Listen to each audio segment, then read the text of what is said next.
Ladies and gentlemen, boys and girls, children of all ages, the Knucklehead Network proudly brings to you Wrestling with Knuckleheads. As always, it's your host, Toe Tags, in the building with our co-host, Lay, Gigi for the win, Show Enough. Kenny from the call-up is going to be here tonight, and our special guest will be the Dirty Heelz, Kofi Weeson, and the Good Brother. Tonight, we are going to be talking about Keith Lee being all elite, Jay White being all elite, a couple of number one contenders, as in Ronda Rousey's the number one contender for the women's women's championship at WrestleMania. Lita is the number one contender for the women's championship at Elimination Chamber. Goldberg is the number one contender for the Universal Championship at Elimination Chamber.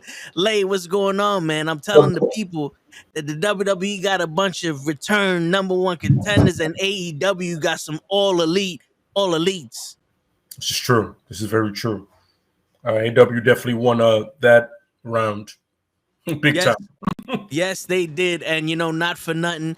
Seeing Keith Lee walk down the aisle, being Keith Lee, limitless, brought a tear to my eye, Lay. It brought a tear to my eye. I saw the NXT Keith Lee that we fell in love with, and not that bullshit Raw Battle Cat. I was just dying because I just saw, when I saw the thing, I was like, it has to be Keith Lee. And he came out, I was like, yeah, that swagger and that smile. I was like, there you go. Yeah, that's Keith Lee. I remember from the Indies, the little ROH. You know what I'm saying? I was like, there we go. That's Keith Lee. Oh yeah, man. Yo, Pimp, it's Thursday night. You know what that means? That's right. Fire in the building, baby. And he goes, before you start, what do you think? Ben Simmons coming to Brooklyn in exchange for James Harden. Honestly, that's the best thing Brooklyn could have done, because my man James Harden is not worth that trouble.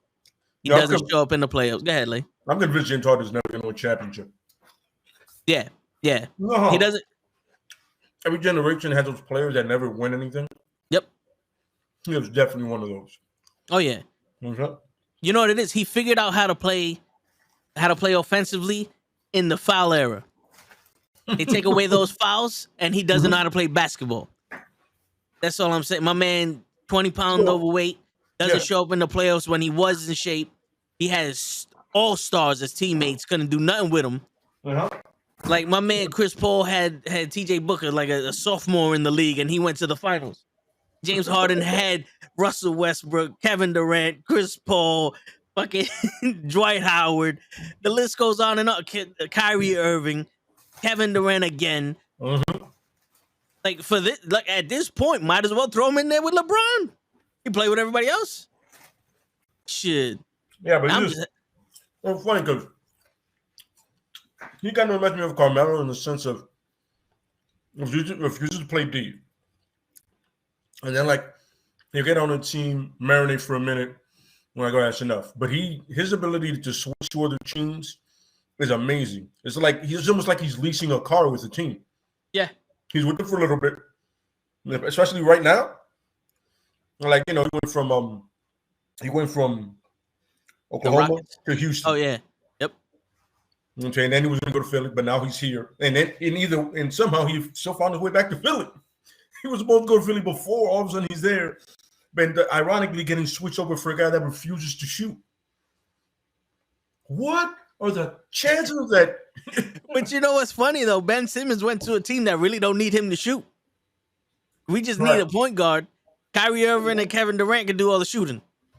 They're the two best scorers in the league right now. They don't need another ball hog. Get the ball down the lane and give it to fucking Durant or Irving, and then sit the fuck down. He could still help if he averages like 15 to 20 points. You know what I'm saying?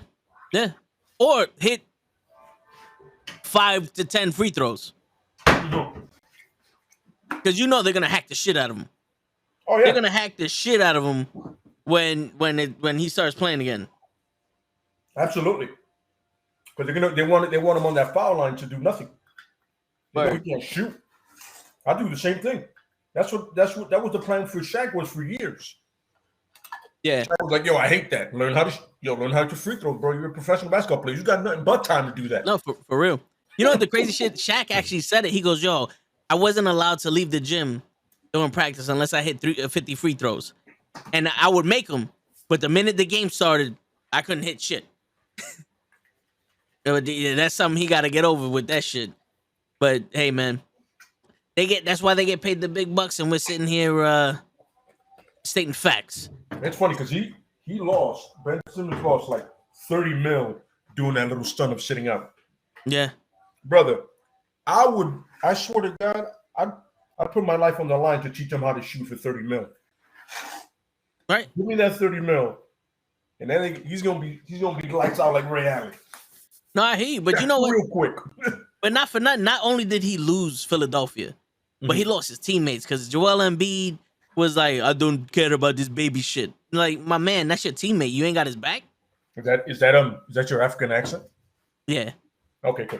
That's my. I'm not really sure what he sounds like, so I'm just gonna fucking make. I'm gonna make the accent. Fuck it.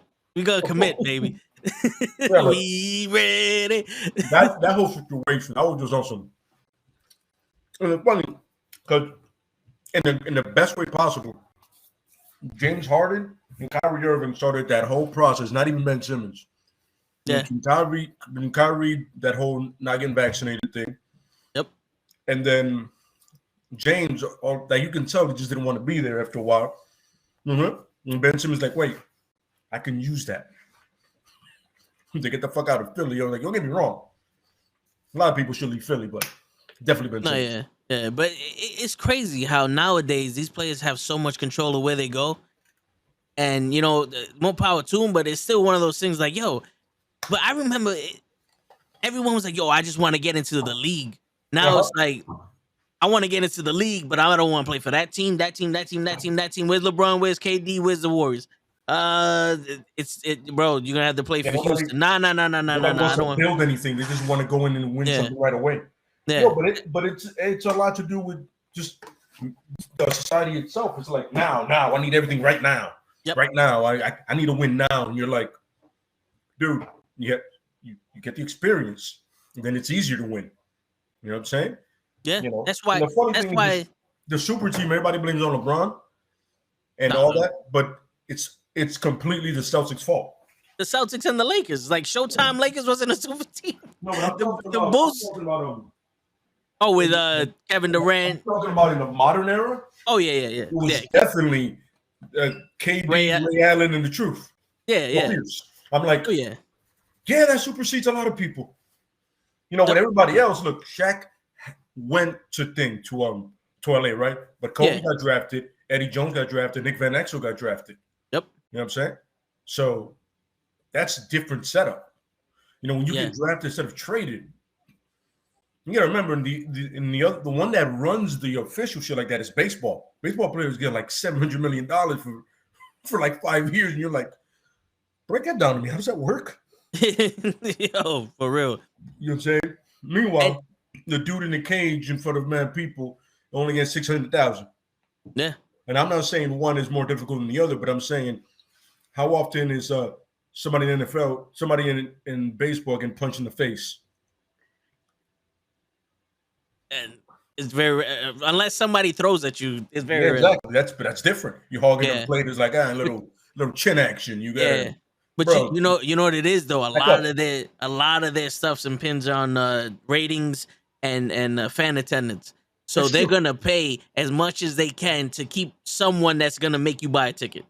And it's funny because you got and remember, baseball is America's game, right? I don't know what that means. I'm assuming it's the good old boys game because it's been around for how long, and it took for how long to somebody that's not white to get in there. But whatever. I digress. Yeah. The point is, you have the NFL, right? The spectrum that they have now, but then the UFC is doing the same thing because they have the ESPN deal. By the way, which that pass is bullshit, right? Yeah, I tried it out. That shit ain't worth it. No, there's no point. There's no point to pay for the ESPN Plus and then pay full price for the pay-per-view. I can understand if the pay-per-view outside of Plus was $80 and then inside of Plus it was like 40. Then I'd be like, you know what? There's a reason for it. I'm already paying a membership, whatever the case may be. What up, Harris? What's going on? Yo. No, Barry. Harris was talking about AEW last night, which was fantastic. I'm not gonna lie. We're definitely gonna get into that. The dirty Heelz are gonna join us tonight. Kenny from the call up, he's gonna join us at 10. He's handling some business right now. Show got the phone clip play, but he said that he can't put it on because the Tesla has some weird AC vents. I knew I was asking too much for that. yeah. So let's see how that works. And Gigi, she's always doing her mommy thing. So I'm pretty sure around like 9:30, 10 o'clock, she'll be on. Cool. You know? So did you do your rant yet or no? Did I do my rant yet? Mm-hmm.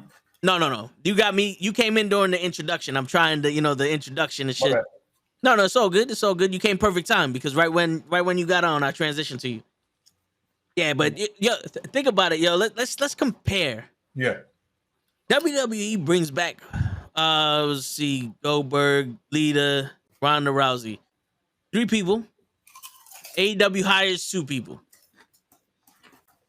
Those 3 people are already number 1 contenders, just for showing up.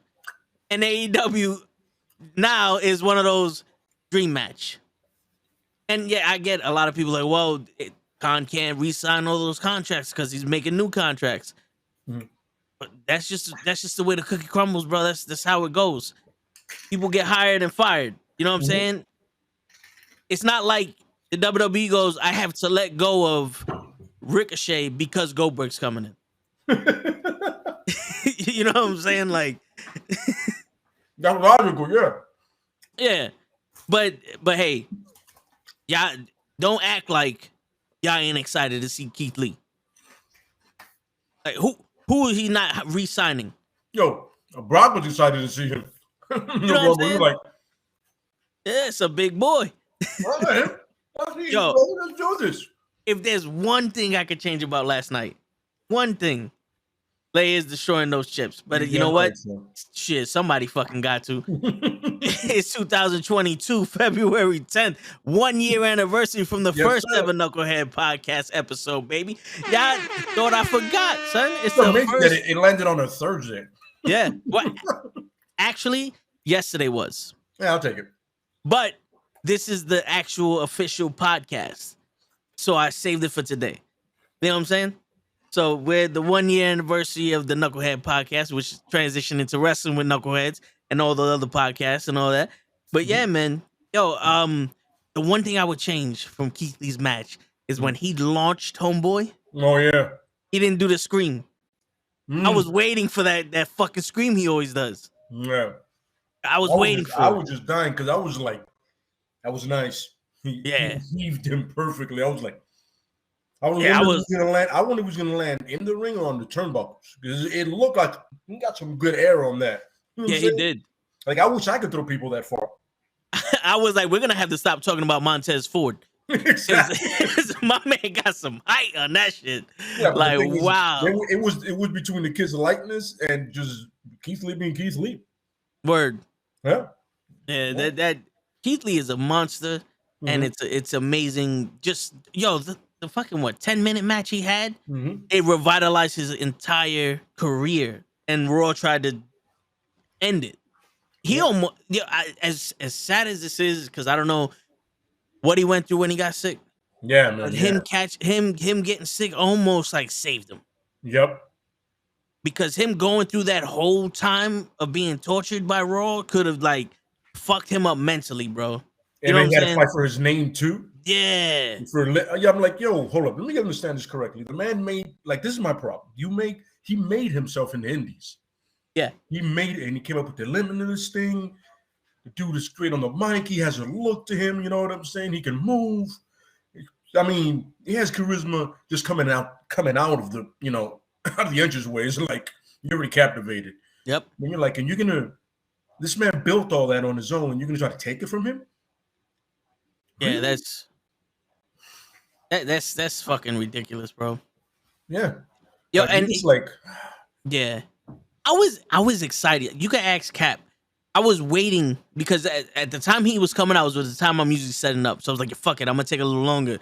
So I'm watching him come down the aisle, and I'm telling Cap, I'm like, yo, I want to see him take that fucking vest off. He takes off his vest, and there's no bullshit ass tank top there. I'm like, thank you. He's back to the original shit. I'm sorry, but I'm a person that your attire has to make sense to me. Yeah. You know what I'm saying? Like your attire has to make, like if you come out with elbow pads and no wrist tape, and you like your arms look goofy as shit. Like Rick Steiner can do it because his wrists were like fucking the size of people's ankles. You know what I'm saying? And The Rock can do it because like he had like his shit was proportionate.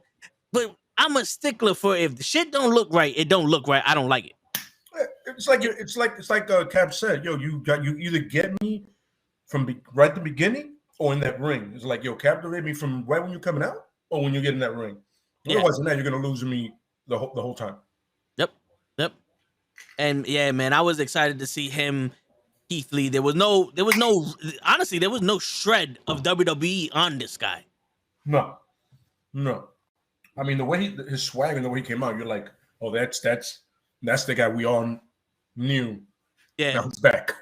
Yep. He doesn't have that lingering like, I'm still there a little bit mentally. Yeah. You know what I'm saying? And he's like, nope. I just got married. I'm ready.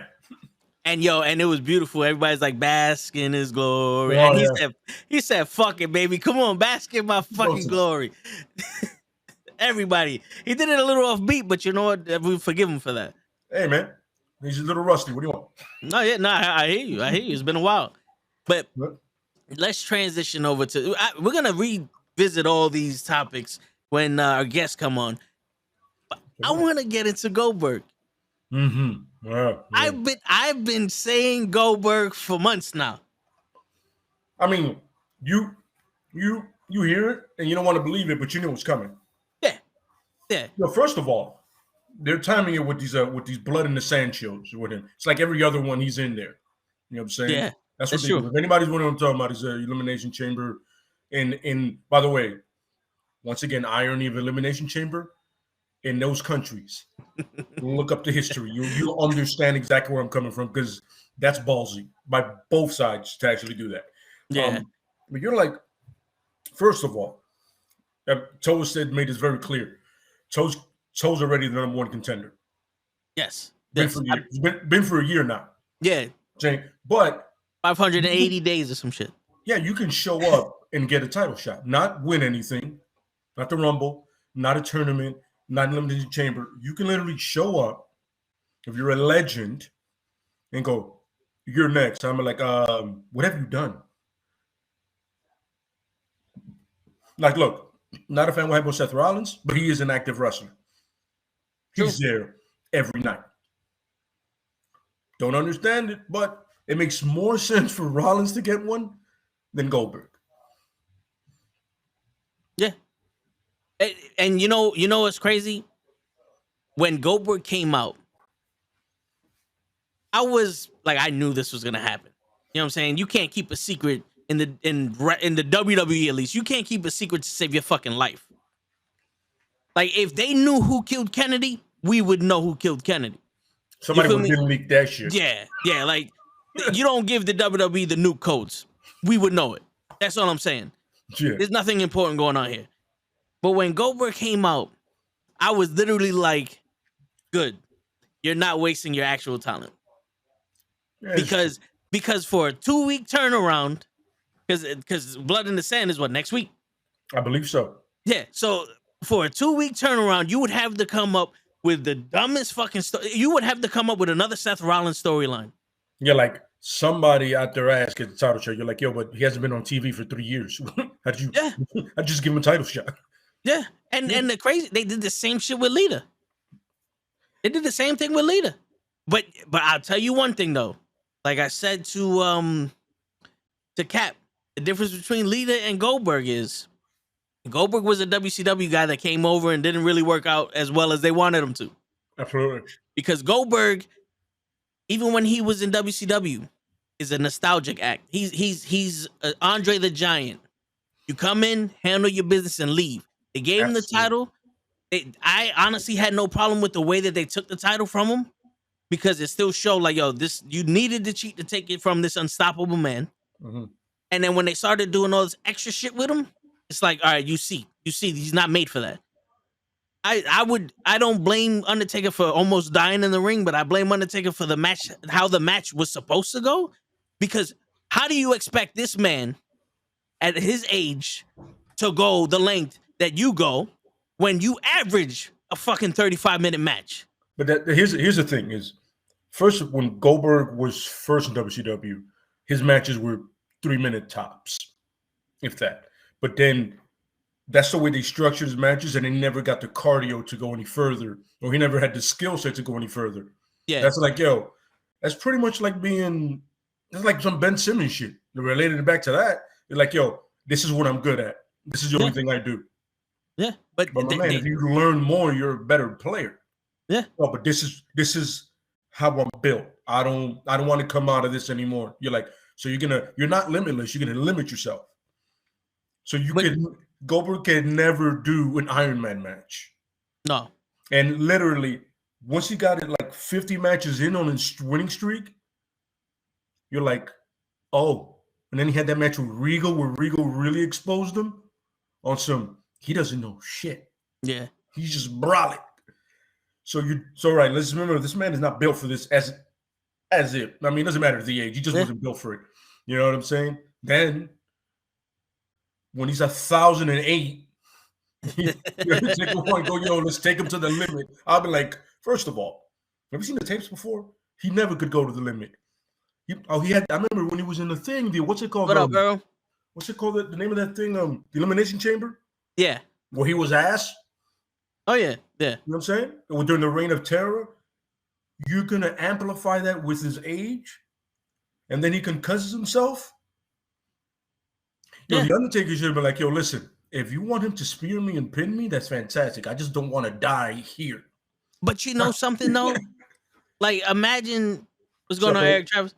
Sorry to say this, but what if Brock cost Roman the title and Goldberg is the champion for Payback? Oh, it'll be like what they did with The Fiend almost. Yeah. Remember that shit show? Oh, yeah. But you know something? No.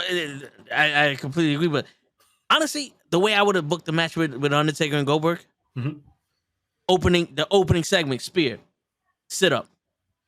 Undertaker sits up and Goldberg does it. Okay, spears him again. Undertaker sits up. And then, like, the third time, Undertaker steps out the way, he hits the turnbuckle, and, like, the Undertaker takes control. One more spear, Undertaker sits up, and you get to see Goldberg go, what the fuck? Like, he never wrestled The Undertaker, and The Undertaker's the dead man. There's some psychology in there. You don't have to do the fucking high-flying moves, chain wrestling, 3 hours of fucking holding each other. Boom. And then you get to see the one time Goldberg cracks and goes, wait a minute, what the fuck is going on? Because usually Goldberg is never the type to question anything. He's the bulldozer. I'm gonna keep going after you until you're dead. But then when he realized that the dead man can't die, he gets a little, what the fuck is going on here? You know what I'm saying?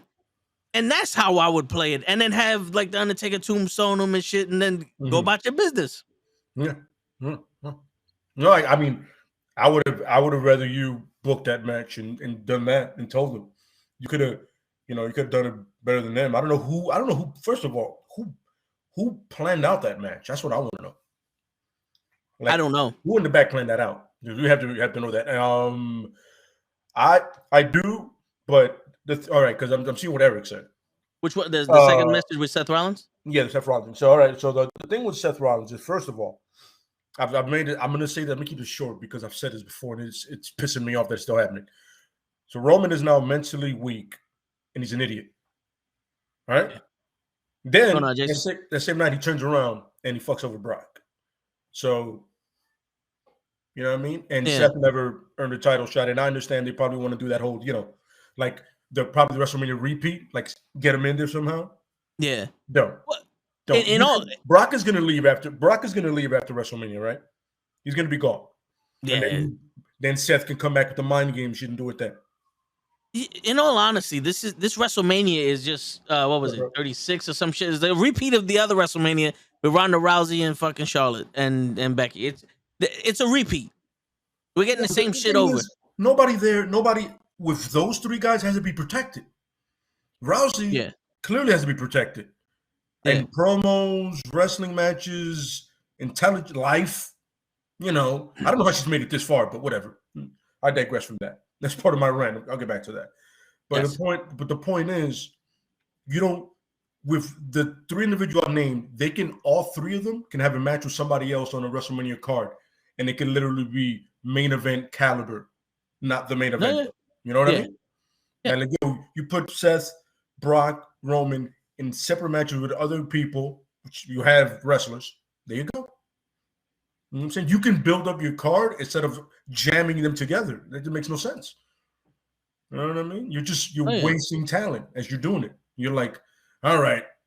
So, and then we got to have like a celebrity match because, we got to do that. Bad Bunny's going to come from Tor and he's going to Steiner recliner Damian Priest and win the United States Championship. No, seriously. But, all right, so going to the original thing that we were talking about with the difference between Goldberg and Lita. Yeah. We just described all that stuff that happened with Goldberg. So I see Goldberg versus Reigns being a quick match. Absolutely. It 15 minutes at most.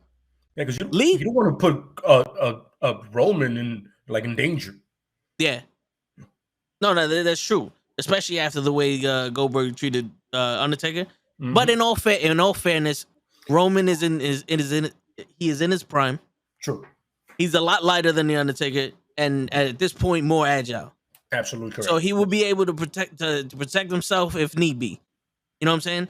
But now Lita, on the other hand, this is the first time Lita's officially coming back for any kind of singles run, and it's good to see Lita back in the thing because of nostalgia. Absolutely. But also, unlike Goldberg, where he's a guy from WCW that came in, and his name is bigger than wrestling, and that's why they put him in there. Lita is the staple of the women's division. Absolutely correct. In the WWE. Absolutely. Lita, Trish Stratus, Ivory, Jacqueline, Jazz, they're staples. And what I'm thinking they're doing is I think they're trying to use Lita to make Becky as big as she was when she was the man, because Becky's not the man no more. She's big time Bex. Yes. So you give her that name to legitimize it. But also, same thing with Goldberg. You don't waste the talent on this 2-week turnaround for the blood in the sand. Mm-hmm. Which I agree. Gives opportunity for their Elimination Chamber match to have someone coming. Now, in my opinion, I see Piper Nevins winning the Elimination Chamber just because she's on a hot streak right now. Absolutely. As opposed to the other women. Yeah, absolutely, So I'm not too mad at the way that they're using Goldberg and Lita, but I am furious with the way they're using Ronda Rousey. Oh, absolutely. Absolutely. And so one thing somebody said about Penta going back to Penta Dark, I can't wait to see that. So it should be fun. I'm a huge Lucha Underground fan. Yeah, you know what I'm saying. When this started, I was there right away. You know what I'm saying. When Vampiro was his sensei, you could call it. You know what I'm saying. It was dope, and I can't wait for it. It should be fun. And Ray Phoenix should be back by then. So. Yeah, that's true. I don't know how Ray Phoenix didn't snap anything, but man, I don't know what the man's made of. Bless him. Yeah, that was a bad fall there. That was a really bad fall. Who do you think the surprises? Oh, the surprise woman in there? Bailey Asuka. I think Asuka, because Asuka was in the back from the Rumble. This is true, yeah. And I know no one listens to us. And I know no one listens to us because we make sense. We live in this world called reality, right? And we have this thing called common sense, right? Not to be confused with quarters and nickels and dimes and shit like that, but common sense, right? And the irony of common sense is not as common as people think it is. So when I say I think they should save Bayley and Sasha, because Sasha is supposed to be coming back around the WrestleMania time for a surprise tag team match in the women's tag team division. Yeah. Like, I see a multiple team women's tag team match and Bayley and Sasha coming in there and winning that shit back at WrestleMania. because they're the only legitimate tag team they have in the women's division. And I don't want to see them wasted wrestling fucking Liv Morgan and Carmella without any kind of importance, just so Ronda Rousey can play cops and robbers with Charlotte. And there's talks now that next year's WrestleMania is supposed to be Ronda versus Becky. And I'm sitting like, you think that far ahead, but you can't see the shit in front of your face. Oh, and I got a whole thing about this Shane McMahon shit being a work. And not even like being a work to get a rise out of y'all motherfuckers. It's being a work just to blind y'all motherfuckers. Because that was all the talk. But y'all forget about what happened to AEW. I'm not stupid. Y'all not stupid. But they think we stupid. You feel me? Absolutely. Because like I said last week, if you're going to fire people over some dumb shit, WWE would have no employees. No employees whatsoever. But you're going to fire Shane McMahon for the Rumble. Okay. Riddle was supposed to win the Royal Rumble. Okay. Sure. The guy who's making a ton of friends in the back. Sure. Okay. He's going to win your Rumble. Fine. I believe that with all my heart. Cool. Gigi will be here in 15, 20 minutes. Beautiful. But yeah, man. Awesome. I know Earl wanted to know our thoughts on AEW with the empty seats. He said, what are your thoughts on AEW events, empty seats? Well, I mean, it's you're gonna get some people that are not fans. I mean, it happens to WWE all the time, and it's gonna happen eventually. You know what I mean? Sometimes you're gonna hit a ceiling at one point. It's gonna happen. So you just gotta be like, all right, we got empty seats. We got empty seats. It happens. You know what I mean? But you gotta remember, like everybody says, they tape all this stuff together. So those seats were filled at one point, but they're like, people are like, yo, I gotta work for it. No, yeah. You know what I'm saying? You gotta remember that, because it's like when you it's like 3 hours or 4 hours of wrestling. You gotta be on something like, yo, dude, I love as much as the next man or woman or whatever. I need some time. No, yeah, and in all actuality, when we did the Grand Slam, they did Dark, Dynamite, and Rampage. And Rampage was a 2-hour show that night. That was when Britt Baker fought Ruby Soho. That was a 2-hour show. So Dynamite was 2 hours, Rampage was 2 hours, and Dark was an hour. 5 hours of wrestling, bro. Yeah, 5 hours of wrestling, but that's also 6-7 hours of being in the stadium. Yep. Because you had to wait in line to get seated. Then you have to get your food with people come early for that shit. Yep.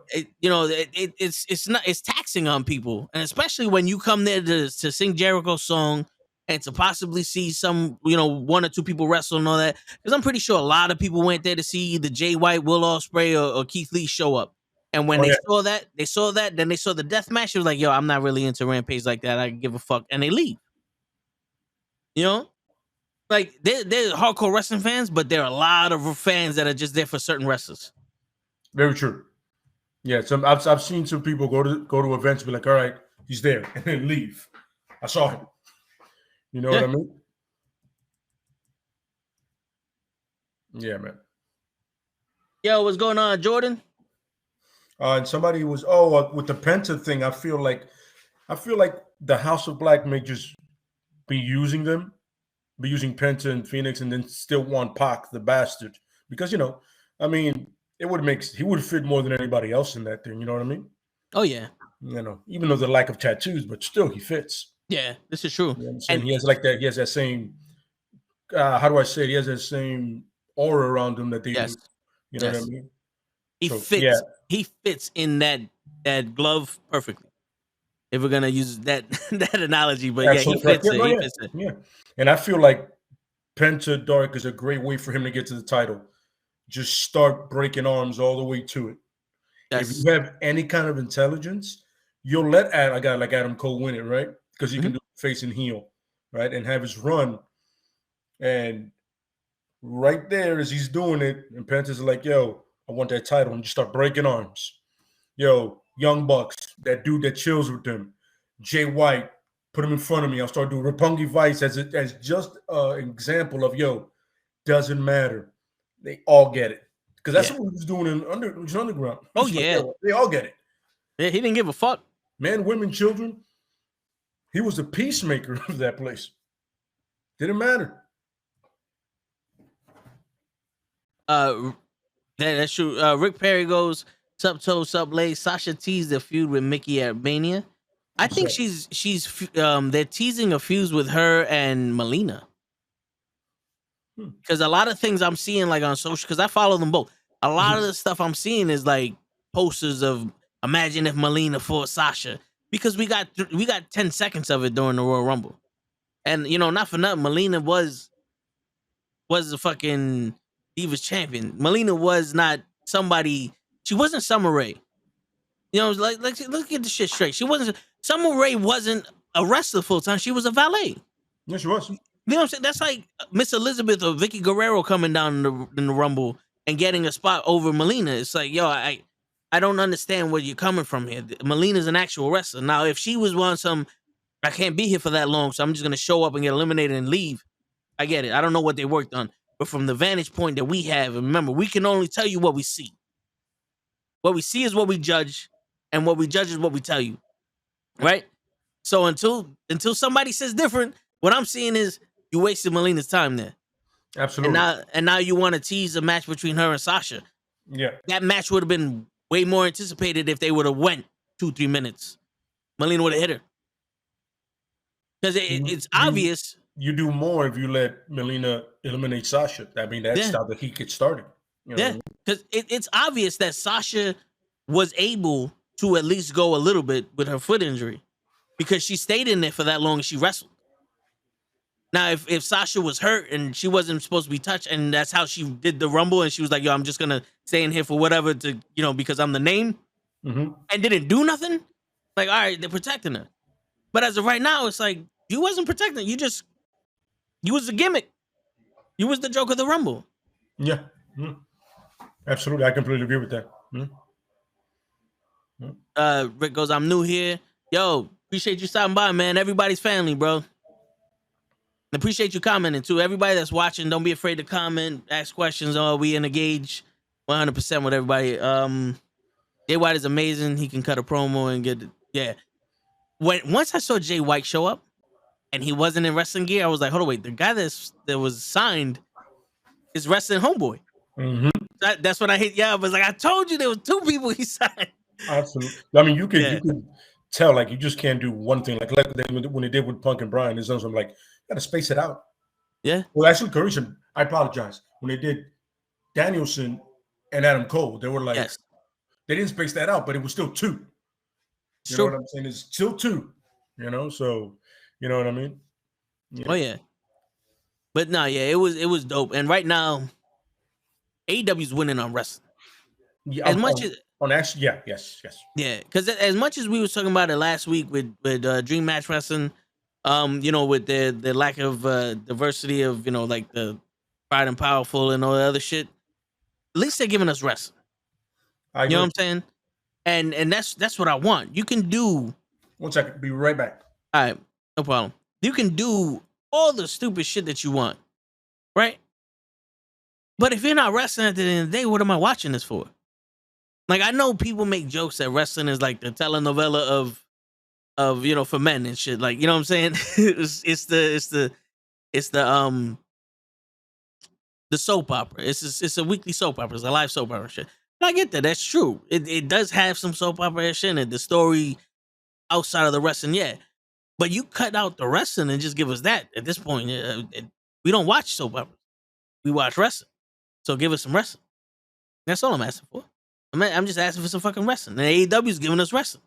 And it's not bad wrestling either. Because, there were times when the alternative had some bad wrestling. And I'm not even going to joke. There was a time at the TNA, it was unwatchable. You know what I'm saying? But we got AEW now, and Panthers going dark, and there's a bunch of people in there that can be in the top picture at the snap of a hat. And like Pac, bro, don't sleep on him, man. He's an amazing athlete, and I can see him being champion soon. You know what I'm saying? Like, he can hold that title and be like legitimate with it. And that's the fucking dope shit about it. Man, Kofi Weeson in the building. What's going on, player? Yo, my bad, bro. It's all good. It's all good. My bad, bro. Hey man, you showed up, and that's what's important, man. It's all good, man. Appreciate you being here. How you doing, bro? Chilling, man. What's going on, man? Where Lay at, man? What you doing over there? he just stepped to the side and shit. So you know, I, I was doing my little rant and shit. tell him I don't like that kitchen. You don't Too like many the kitchen? too many cabinets. Oh man, you got too many cabinets, Lay. Maybe you don't have enough. Ooh. Oh, Oh shit. you know what's crazy is I actually don't. I got like two. That's what I got happens. like two cabinets. I'll be like, I can put stuff here, put stuff there. That's it. It's pretty simple. Cut and dry. That's it. That's where they go. Yeah. Diversity comment was completely baseless. What? Have you watched AEW? Take out the bias for the wrestling and it's the new company. Have you watched it? Are we talking to the Keith Lee? Have we talked to Keith Lee yet? Oh, I introduced it, but we could definitely talk about Keith Lee. It was awesome, man. I'm gonna be honest. I gave it a 10 thumbs up. What's crazy is I didn't guess it was Keith Lee. My guess was like Jeff Hardy, someone else other than Keith Lee, just because Keith Lee just got married and stuff. I figured he was going on a honeymoon. That was my big aspect of that. Yeah. So I didn't guess Keith Lee, but for him to come out, first off, for Switchblade to come first. And that was then the very next segment we get Keith Lee was a big excitement for me. It put 10 points up for AEW for me. Like I was like, what the fuck? I was like, yo, this was the show of the night for me. Oh yeah. This is like definitely one of the top 5 shows of the year going into the year for them right now. Yeah. Absolutely correct. Yeah, I completely. For me, it was the anticipation. I love the way they used Twitter, the way they use the social media to anticipate everything. Because like, if you don't use that, like, you really not gonna get over with the crowd. Yeah, that's true. If they wouldn't have put that out before, like, and then Keith Lee came. I mean, I don't know if the crowd would have been just as hype, but like, it was just as good for me. Mm-hmm. No, I hear you. And what made it awesome for me was that he came out as Keith Lee. There was no Battle Cat. None of that in there. He came out straight out like Keith Lee, the NXT Keith Lee, the independent Keith Lee. It was beautiful. The most change he had was the halo over the L. Yeah. The halo over the L, and I was like, yo, I dig it, man. I dig it all. Hell yeah. And when he flung Homeboy and my man went into the fucking 4th row. I was like, yo, did he throw Montez Ford? Like, when the fuck he came in here? My man got some height on that shit. But that's what the private party are. No, that's true. Between us. Yeah, I hear you. That's true. Oh, I don't know who's who, but that's what it is. I can't tell who's who on them either, but yeah. I do the same thing with the Acclaim. I didn't know the dude wrestled the other time until they remind me, like, oh, he wrestled like 2 weeks ago. I was like, I don't remember that. Yeah, exactly. There's always one getting pinned and the other one just rapping. So I'm like, when did he wrestle? When did that happen? It's always a who's who. Yeah. So I'm like, well, there goes that. You know what I'm saying? Yeah, I completely get that. It was the Switchblade thing is going to be interesting. Let's see how he crosses Adam Page, the championship. I think the Switchblade thing is dope. It would be doper when Kenny Omega comes back. Absolutely. Yes. Absolutely. I think because with that, it's like they already dig deep into the whole Bullet Club thing. And now we could really get who's the real leader of the Bullet Club, because now we got Adam Cole, we got Kenny Omega, we got Switchblade, the 3 leaders. But what we are missing is Finn Balor. This is true. This is the OG. So, like, I think that whole dynamic, that whole aspect right there is fire. You know what I mean? Yeah. Like that storyline could go so many ways. Whether the Young Bucks go with them and Kenny Omega or whatever. Mm-hmm. You know what I'm saying? Adam Cole got his little clique. I think it's so many ways that could go with that, honestly, between us. Definitely. And if he brings in people, it could be the Elite versus Undisputed Era versus the Bullet Club. That's something everybody wants to see anyway. Yeah. Oh yeah. No, yeah. Comes in, that'd be awesome. Oh yeah. Like me, I've stuck this far into AEW just to see the Bullet Club versus the Bullet Club. No, I feel you. This is really that's my end goal. You know, I would like to see Kenny Omega versus Adam Cole versus Finn Balor for who's the real leader of the Bullet Club. Absolutely. Yo, that would be dope. We want that. I mean, they're not doing anything with Finn. We could throw Switchblade in it too, though. Yeah. It'll be great. Once again, they're not doing anything with Finn now, so you might as well let the dude go. Yeah, that's how I feel. You get that in the summer. In the summer, we get that. You sneaking AJ Styles in there. And the funny thing about AJ is AJ said AJ was like, yo, I was never a leader of it. I just showed up and everybody was like, well, you kind of remind us of AJ was a leader. If you got kicked out, you were a leader. Yeah, but I'm saying the way AJ got there was like, I didn't aim for it, but they just made me. I'll take it. Yeah, but it'll be, listen, AJ, Finn Balor, Switchblade,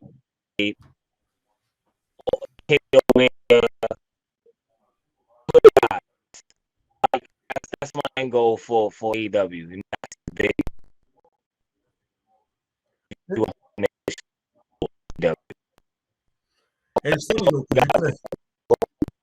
It's gonna like the Spider-Man meme on some. Yeah, we're all Bullet Club here. It's awesome. Can't wait for somebody to do that. Yeah, definitely. Backlash. EW confirmed the homicides. Yep. I told you guys. Yeah, Homicide and Hernandez. Hernandez were released. He goes, I thought we got the other guys from LAX. Yeah, I mean, 2 guys. We do know. Well, at least we know what that means, right? Oh yeah. Yeah. That's like they're probably gonna come. I feel like he should, because he's the real come.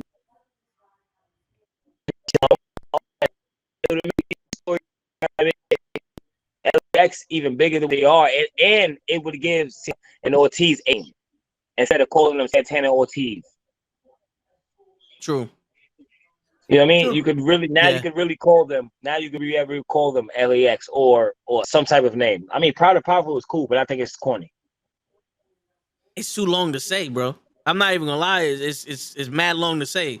You can't especially when you ranting, like, because I rant all the time. Yeah, it's like you can't chant that. Santana Ortiz is easier than Proud and Powerful because you know at least they're not the same letters.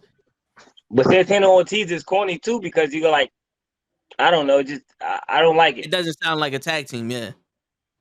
You know, and they've been a tag team for so long, so being Santana and Ortiz doesn't mix for me. You know, that kind of messes that whole dynamic up for me too. No, I hear you. Yo, how did y'all feel about that segment? Because in my opinion, I felt like I needed a little bit more. I was like, yo, my man, Puerto Rican from the Bronx, and you don't like this dude. I need a little bit, like, you know what I'm saying? Like, I just wanted turned up a little bit. But you got to think, he yoked up Chris Jericho something stupid, bro. He did. He yoked up Chris Jericho something crazy, bro. Chris Jericho said, well, maybe I should call up the real LAX members. And he yoked up Chris Jericho. Like, let's be honest. Who has yoked up Chris Jericho like that? Nobody. Let's be honest. Yeah. You got that, but yo, I believed Ortiz more than I did Santana when Santana was talking. I kind of felt like they were reading the script, and Ortiz was like, "All right, yo, I really don't like the fact that we got to do this shit." You know what I'm saying? That's how I got with Ortiz. I felt Santana was a little more believable. Ortiz was kind of like reading off the script. You know, I really want to do this. But Santana has more of that charisma. Ortiz don't get to talk much. And Santa winds up talking more for them. all the time. Santana's Yeah. he's like kind of like Road Dogg and Billy Gunn kind of mix because he can do both. But I kind of think Ortiz is better on the mic.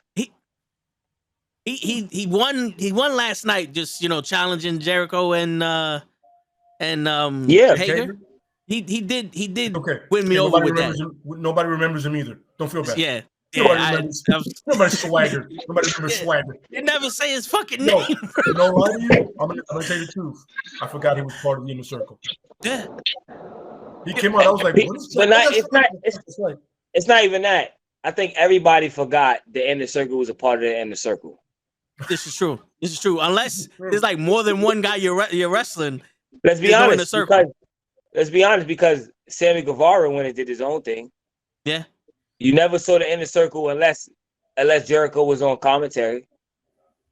True. And then even when he was on commentary, he never came to help. Santana Ortiz never came to help. Hager never came to help. It was no real storyline behind them until now. Yeah. Because Santana Ortiz were helping the Lucha Bros and Eddie Kingston more than they were helping Jericho. Yeah, and then I that's my whole problem. Eddie Kingston. Is he the guy that you don't like? Because I'm gonna ask y'all that. He's my problem with the Inner Circle. Okay. He's the problem. Let's hear it, bro. What's I feel like Jericho was right, bro. You would have never felt this way if Eddie Kingston would have never put that in your head. Let's be honest. Let's be honest. You never felt which way? Wait. What else? You would have never felt like Jericho was holding you back unless Eddie Kingston put that in their head. Let's be honest. They had Chris Jericho said, yo, y'all had your tag team match, right? Y'all lost that on your own. Nobody came to help. It was no disqualification. It was a full sanctioned match. Y'all lost that on your own. No, yeah, that's true. Okay, I can see that. He did open up the conversation when he said that. It's like they don't go nowhere, but they always helping you out, Jericho. Jericho was AEW champion. I can see that. I can see that being an argument because you only see them when they're in the fucking stadium matches or when they're having Jericho's back when Jericho bites off more than he can chew. But you can't blame Jericho for them losing their matches on their own. No, you can't. You can't, but you could definitely blame Jericho for if we're in a group and you're the only one that's getting TV time. Is like, yo, bro, like, am I just here to back you up? I do understand that. But it's also called playing your position, bro. Get in where you fit in. That's true. Like Jericho said, bro, y'all wasn't making these paychecks before you met me. That's true, and they. Listen, like if this was real life, right? Let's say this wasn't scripted. They would have to make the best out of that opportunity. If you don't make the best out of that opportunity, if this wasn't scripted, bro, real talk, they would be broke niggas. Without Jericho being there, yeah. Yeah, bro. What they gonna do? Go back to Impact?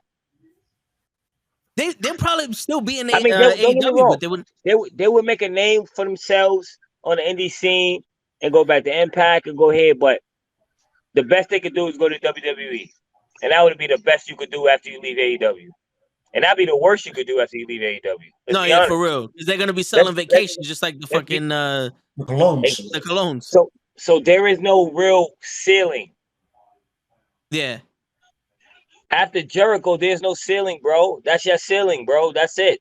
I hit your wall.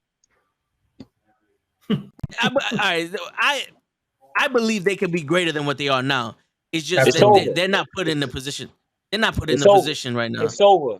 Hold on, wait. Let me run this by you, Coach. Let me run this by you. The real LA, the original LAX come back and wrestle Pride and Powerful. Pride and Powerful wins that shit. They're gonna be taken serious because now at least they're in a tag team. What? It gotta be a build up. I believe that Pride and Powerful can be the tag team champions the same way the Lucha Brothers were. They'll give you just as good a match. First off, you gotta think. All right. you got to think first off. The Lucha Bros was already banging with the Young Bucks and all that before AEW started.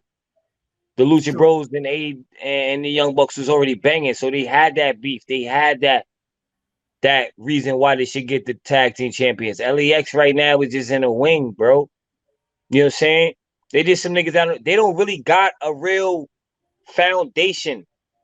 Chris Jericho is their real foundation right now. No, I'll give you that. Outside of the inner circle, they don't have. After they leave Chris Jericho, who is their real like beef? What tag team are they gonna beef with? Let's be honest. You just got to go with the FTR. You got to go up to somebody big right away. It depends. If they leave Jericho as heels, they could go after the Lucha, the Jurassic Express. Absolutely correct. Because that's the problem they're having. They were heels when they started, and now they're faces. But that transition never really went well with their storyline. See, yeah, that was a big problem with me. I love when they first came with the president's mask on. A lot of people don't even remember that. I remember. Yeah, I remember that. Look, when it first happened, I was like, who the fuck is that? Mm-hmm. And they took the mask off. I was like, oh, that's Ellie. I was with it. Yeah. But now it's like they watered down. But I feel like a lot of the tag teams have got watered down with AEW. Of course, yeah. A lot of the talent got watered down in AEW. Yeah, I think it got flooded. I think it's too many people. Yeah, it's too many people, not enough ideas. Because you know, like I told Lay and Dream last week, if Daniel Bryan and Moxie being a faction is to actually bring up new talent and have them be on TV more, I'm with it. But if it's just for them to have a story, I don't like it. Yeah, me too. I'm with you. I'm with you on that. I'm more with Moxley having a faction with the younger guys, putting the younger guys over. I'm definitely with that. For them two to have a beef, it kind of doesn't make sense for me right now. I mean, that's also a dream match, but I feel like let's wait for that. We could build up for that. We could wait for that. It's some things we could wait on. I feel like a lot of things the AEW rushes. Yeah. Or they start strong and they don't end well. Like, I wanted to ask y'all this. Kenny, this morning, he went on YouTube and he was talking about Keith Lee's coming. And he's like, Keith Lee could potentially be the first, black AEW champion. In my head, when I heard that, I was like, hold up. Nah. Scorpio Sky needs to be. Yeah. Because he's been there from jump street. It's not even that. I was talking with Good Brother today. And I always argue this about the AEW records. Always argue about the record.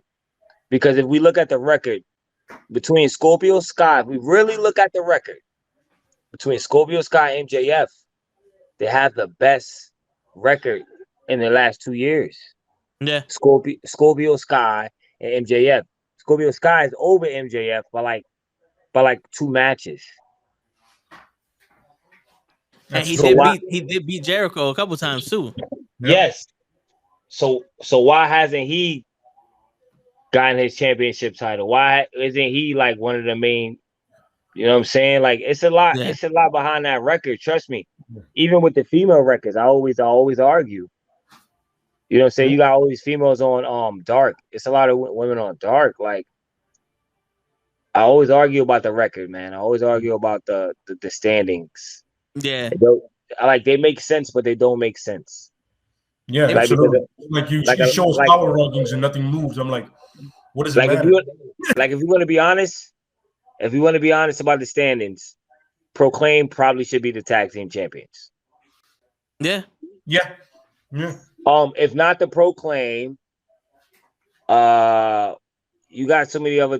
I mean, I do understand they gave it to Jurassic Express because they are the crowd favorites. I really do hate them. I bought into them in the beginning. Yeah, but let's be honest. Best Friends should probably be tag team champions. They totally broke up Best Friends. Yeah, that's true. They made Roppongi Vice again.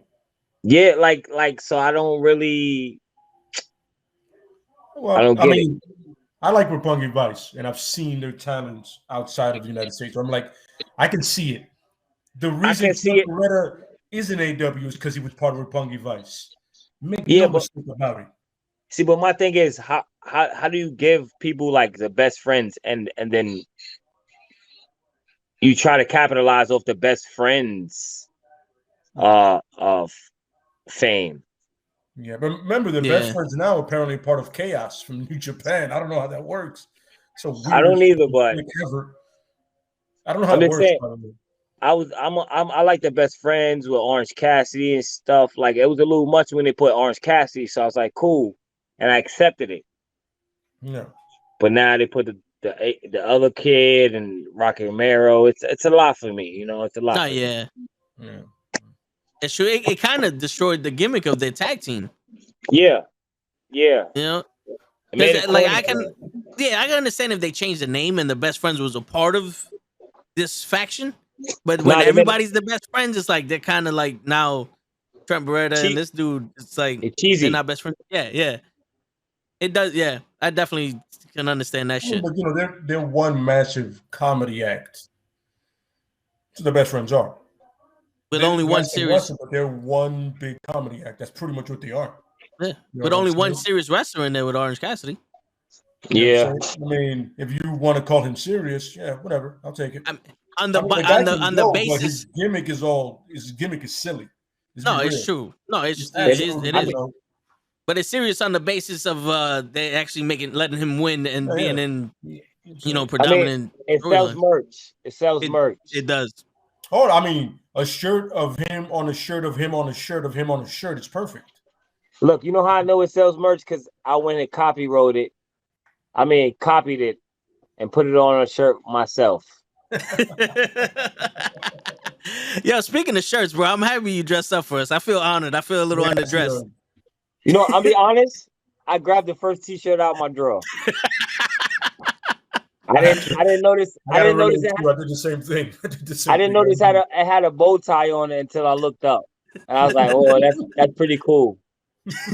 Word, but I appreciate it. This is my Halloween costume. Nice. Shit, but yeah, man, yo, Jay White, the Forbidden Door, like that's exciting. Besides the whole Bullet Club shit, like, what do y'all guys want to see him do? I mean, honestly, Kenny Omega. I want to see him cost Adam Page the title. You know yeah, that's not bad. I would like to see Kenny Omega or Adam Cole. Those are two matches I'm looking for Jay White. Kenny Omega, Adam Cole. Shit, New Japan right out the gate. Like to see Jay White and Danielson, just like one of those one-off things that they do. Yeah, you know what I mean? Like that would be fire. Give them a half an hour, right, and let them just. I don't think they would do that because they don't want to. They don't want to put their credibility down. They want to. They want to make Jay White look. I mean, but look, if Danielson loses to Jay White, that's Jay. That's one of the best. Yeah, but Daniel Bryanson can't lose again. He's lost 2 matches, 30-minute matches. But look who he lost to. Yeah, but still, he didn't lose to Burgers. He can't lose to Jay White though. If he would have lost to Jungle Boy, I'd have been like, "Yo, we have to rethink this." This Daniel Bryanson, he can't lose to Jay White. Let's be honest. Hold up, Jay White in New Japan Pro Wrestling, he took out didn't he beat Okada? Mm-hmm. Yeah. I mean, if he could beat Okada, he could beat Daniel Bryan Danielson. Wins. That's this America, baby. I feel you, but still, you know what I'm saying? Has Okada beat Daniel Bryanson? Has Daniel Bryanson ever wrestled Okada? Not yet. Because Okada don't want to fight him. Exactly. Well, hold on. In my case. I'm gonna no. I'm the lawyer here, baby. I'm the lawyer. In my case. Here's the case right here. Okada is the best wrestler on this planet. No. Straight up, yes, he is. He's the best. Daniel Bryan. What's going on, Gigi? No. Okada is the best wrestler on this planet. Daniel Bryan ain't got nothing on him. And if Jay White's gonna beat him believably, he ain't got nothing for Jay White. It's clear Daniel Bryanson is the best wrestler in the world, bro. Nah, man. Maybe in WWE. First off, no one knows who Okada is. Okay? You gotta be a deep wrestling fan. Oh, you're talking for the WWE fans, bro. You're not talking for wrestling fans. No. I'm talking like for America. I get you, but all Okada needs to do is walk out of that gate, and people will know who he is. He has that charisma. People, he has that presence. Some people, even if you don't know who he is, they're gonna look at him like, "Yo, this dude right here is bro, somebody." I'm gonna be honest with you. When AJ Styles came to the Royal Rumble, I didn't know who the hell he was. What? Didn't know. I can argue AJ Styles the best wrestler in the world too. Did not know who AJ Styles was, bro. Oh man. But the crowd did. The crowd knew. But I'm like, the whole time I'm watching it with the Good Brother, I'm like, who the hell is this dude? Good Brother's going crazy. AJ Styles. I'm like, who the fuck is this guy? So you didn't see any of Impact Wrestling? Nope. So you was just straight up WWE? Nah, I wasn't watching. I was a straight indie guy. I would just go to the indie wrestling matches. And you never heard of AJ Styles at that point? Nah, man. Because AJ Styles was like TNA Impact. Hi. Yo, listen, I wasn't to the most heated argument and debate right now. I don't even know what the I walked into, and I obviously have to watch my language some sort because I have a wonderful mini guest over here. All you see is her head, which is fine, which is totally fine. But hi guys, it's Thursday, and you know what that means, Yes. So let's see. It blows my mind, Sir Kofi, that you have no idea who AJ Styles was before he touched the grounds of WWE, because I did not. He is with the best of him, Samoa Joe. How many more other legend wrestlers that actually attended TNA, that was part of TNA and helped to grow before it fell to its demise? I didn't start watching TNA and Impact. Shout out to our episode we just dropped today. Impact top 10 wrestling moments. But I didn't start watching Impact Wrestling until I met Good Brother. This is honest truth. Okay. Shout out to Straight Talk Wrestling. Okay. Because they really got me into it. I wouldn't watch it. I would because I thought between Impact and NWA, I thought it was so cheesy. Listen, I understand. In the beginning of TNA and Impact, that whole history, yeah, I get it. But they caught steam when Kurt Angle got there, when Christian got there, and Kurt Angle got there. They became Kurt Angle, Jeff Hardy, prior to him being a complete drunken idiot moment during that match. But there were so many good X divisions that came from them with the what was it, the 6-sided ring that they had going on? It was the ring, pretty much. We did that top 10, and Good Brother did all the top 10. How to do the homework and all that. So yeah, I watched the top 10 and I'm like, yo, wow, this is crazy because I had to do my homework now. And I'm like, one of my favorite moments, and I didn't know it was my favorite moment, was Bubba Ray, the Dudleys putting Dixie Carter through the table. Oh, word? Oh, yeah. Because you know why it's one of my favorite moments? Because I had to go back and really watch it because this is my first time actually realizing what happened. And it took 2 years. It took 2 years for them to put her through the table. Yo, that mom blew. That was mind blowing. That was when they were the Aces and Eights, right? Nah, it was after the Aces and Eights. After the Aces? Was it after Aces and Eights? Oh, I thought they put it through the table beforehand. But you know what? I mean, I'm not sure. Have put multiple women through tables in their lifetime. So, yo, if you want to see something from TNA that's unbelievable, bro, and if you haven't seen it yet, you have to look up Elix Skipper walking the top of the cage and doing a Hurricane Rana. First off, shout out to our top 10. Once again, y'all go look at that episode we just dropped today. Definitely.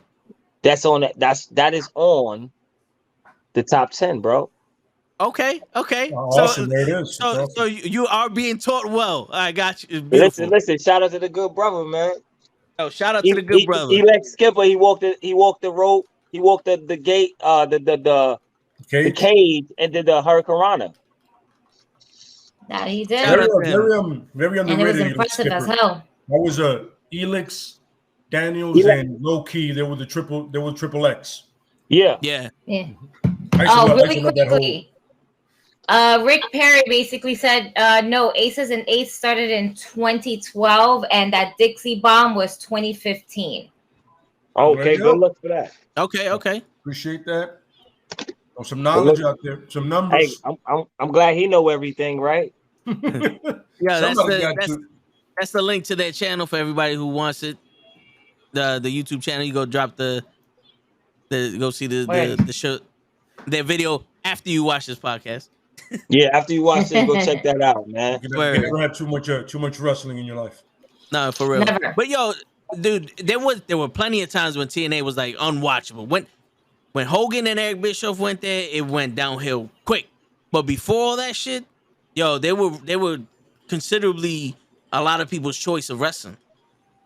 I think Christian deserves a lot of credit for bringing up TNA. That's when they got him that Spike deal, the TNN deal. Yes. They were on Spike for a while, so you know what I think is one of the greatest moments in TNA and nobody talks about.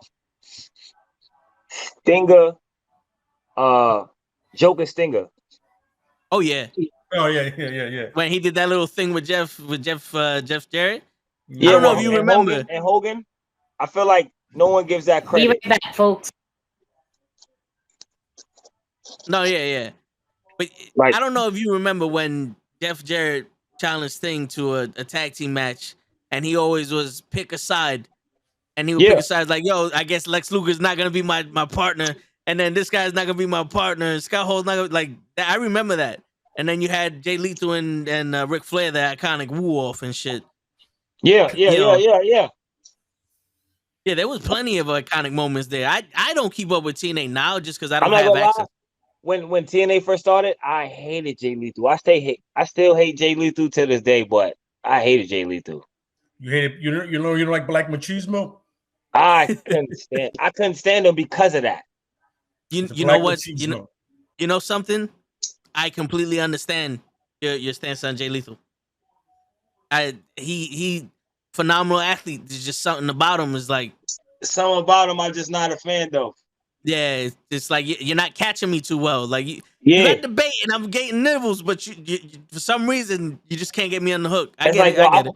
I've watched mad Jay Lethal matches now and be like, yo, he's a fire match. But the gimmick is I just can't buy into it, B. I just can't be like, yo, I like this dude. Yeah. See, I'm sorry. When I say that about the Miz and Edge, I get shit. All right. The Miz and Edge. He hates the Miz and Edge. Promos. The Miz is fire. One wrestling, you see what I mean? One guy's wrestling is good. The other guy is below mediocre. But the Miz is fire, bro. But his mic work, I just can't. Edge. Nothing about his gimmick. I don't buy his gimmick. No, he's talking about the Miz with his mic work. I don't buy him. You know what I mean? I just don't. No, you talk about Edge. Oh no, Edge. I just don't. Edge has no gimmick. Edge has no gimmick. He's an old guy that just came back. What is his gimmick, bro? Let's tell me what. He's an old guy that just came. He's an old guy who just came back. He's an old guy who just came back. What is his gimmick, bro? Absolutely. He loves his wife. I'm on your side about that. I'm with you. Yeah. There's no gimmick there at all. He's just none, bro. Old guy that said I want to be in the Rumble. I feel like the Miz can do no wrong right now. Oh, he can. It's called getting in a ring. No, to be honest with you, the promos he cut with Edge were lackluster.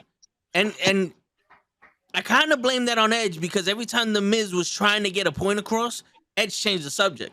Yep. Well, you got to also think, too, they're friends. It's true, but, it's like Edge was on some, I'm returning, but you're giving all this shit to Edge. Where's my spotlight? I was on Dancing with the Stars. I'm actually making WWE more popular. And Edge goes, well, when you started, now you want a pat on your back. He's not wanting a pat on his back. He wants to be treated like the fucking star he is. But it was like the Sting Triple H shit. But this isn't about WCW versus WWE, but then it changes her. But look, that's what I was telling the good brother today. Sometimes the villains are right, bro. It's true. That's what makes them good villains. Edge, you got to think. Edge is this old guy who came back and he wants his respect, right?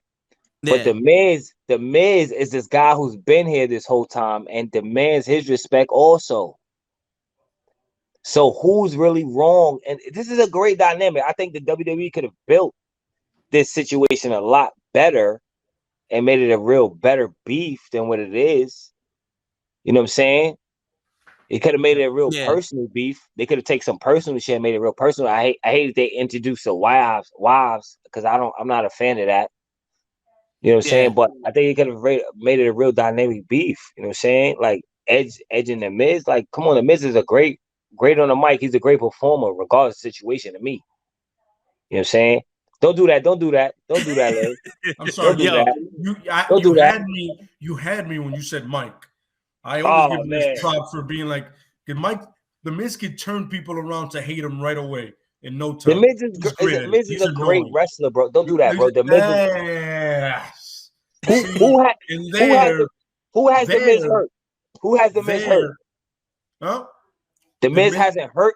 He hasn't hurt. He hurt Ron Killings at one point. He hurt Wade Barrett at one point. He was there. 2 other people that right other names don't come to my mind. Yeah. Well, they got fired, so it doesn't matter. He technically hurt no one. It clearly doesn't matter. Technically, he hurt no one. Name people. Who actually hurt? They're all gone. He technically hurt no one. No. If they're not in the company anymore, they don't get. There is tape of it. That's why when he blew out his knee against those zombies, it made sense. It was like, I came back to you. You know what? I can't be mad at you for that. You know what I'm saying? Yo, but in the defense of the Miz, who has he hurt? Not like physically, but who has he hurt story-wise? He's never overran anybody. That's never. The thing. But that's what I'm trying to tell you. No. When it comes to that heel work, he gets anybody over easily. You gotta also think he put Bobby Lashley over. Yeah. He was the one who put Bobby Lashley. He did a better job of putting Bobby Lashley over than Drew McIntyre. Absolutely. Exactly. Absolutely. Come on, man. I feel like the Miz can be like the new modern day Chris Jericho.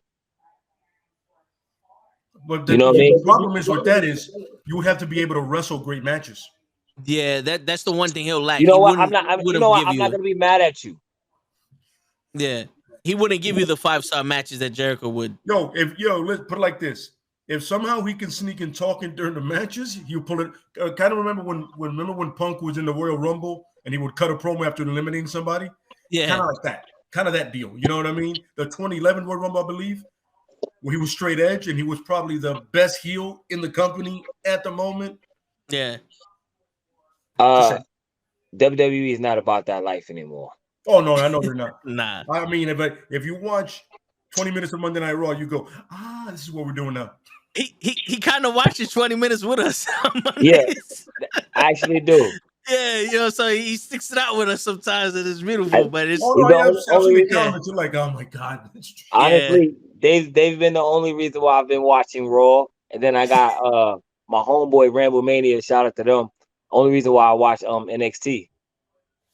Yo, I tried to watch NXT on Tuesday. I was like, what the fuck is this? Yeah, it's a little weird. Yeah, it feels like the ring is too big for whatever they're in.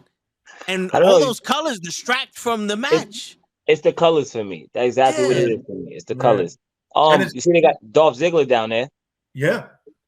And it's because I said to Charles, like, yo, he's gonna do great. He's gonna have a better match with those people down there, and then he's gonna put over Breaker. Yep. He's the only person. He's the only person that can put over Breaker safely. Yeah, absolutely correct. But that's trash. That's trash because they fired all the people with credibility, and they give him somebody with credibility. Yeah, and they publicly mentioned the man only has 6 matches. It's not even that. They got people there with credibility. You still got Pete Dunne.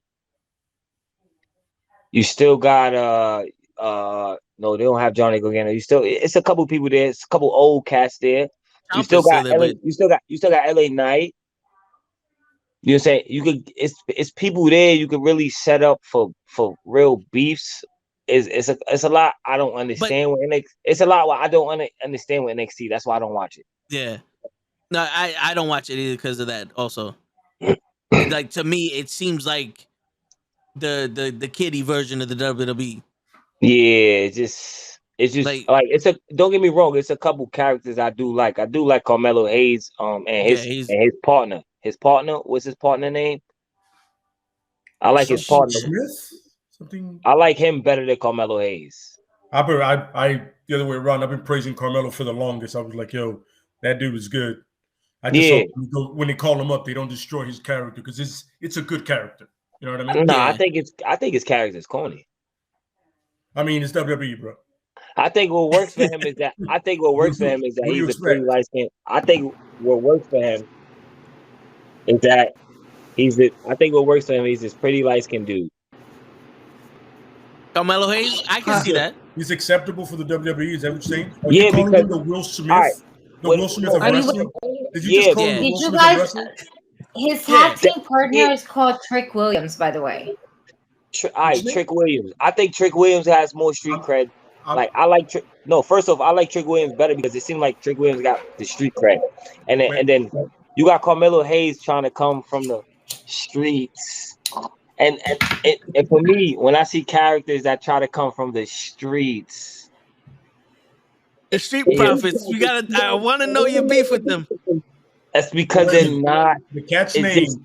They're just corny. Trick Williams. Nobody sees that. Nobody sees that. It's fire. Trick Williams. He's a heel. Nobody sees what they're doing there with Trick Williams. And he's from the hood.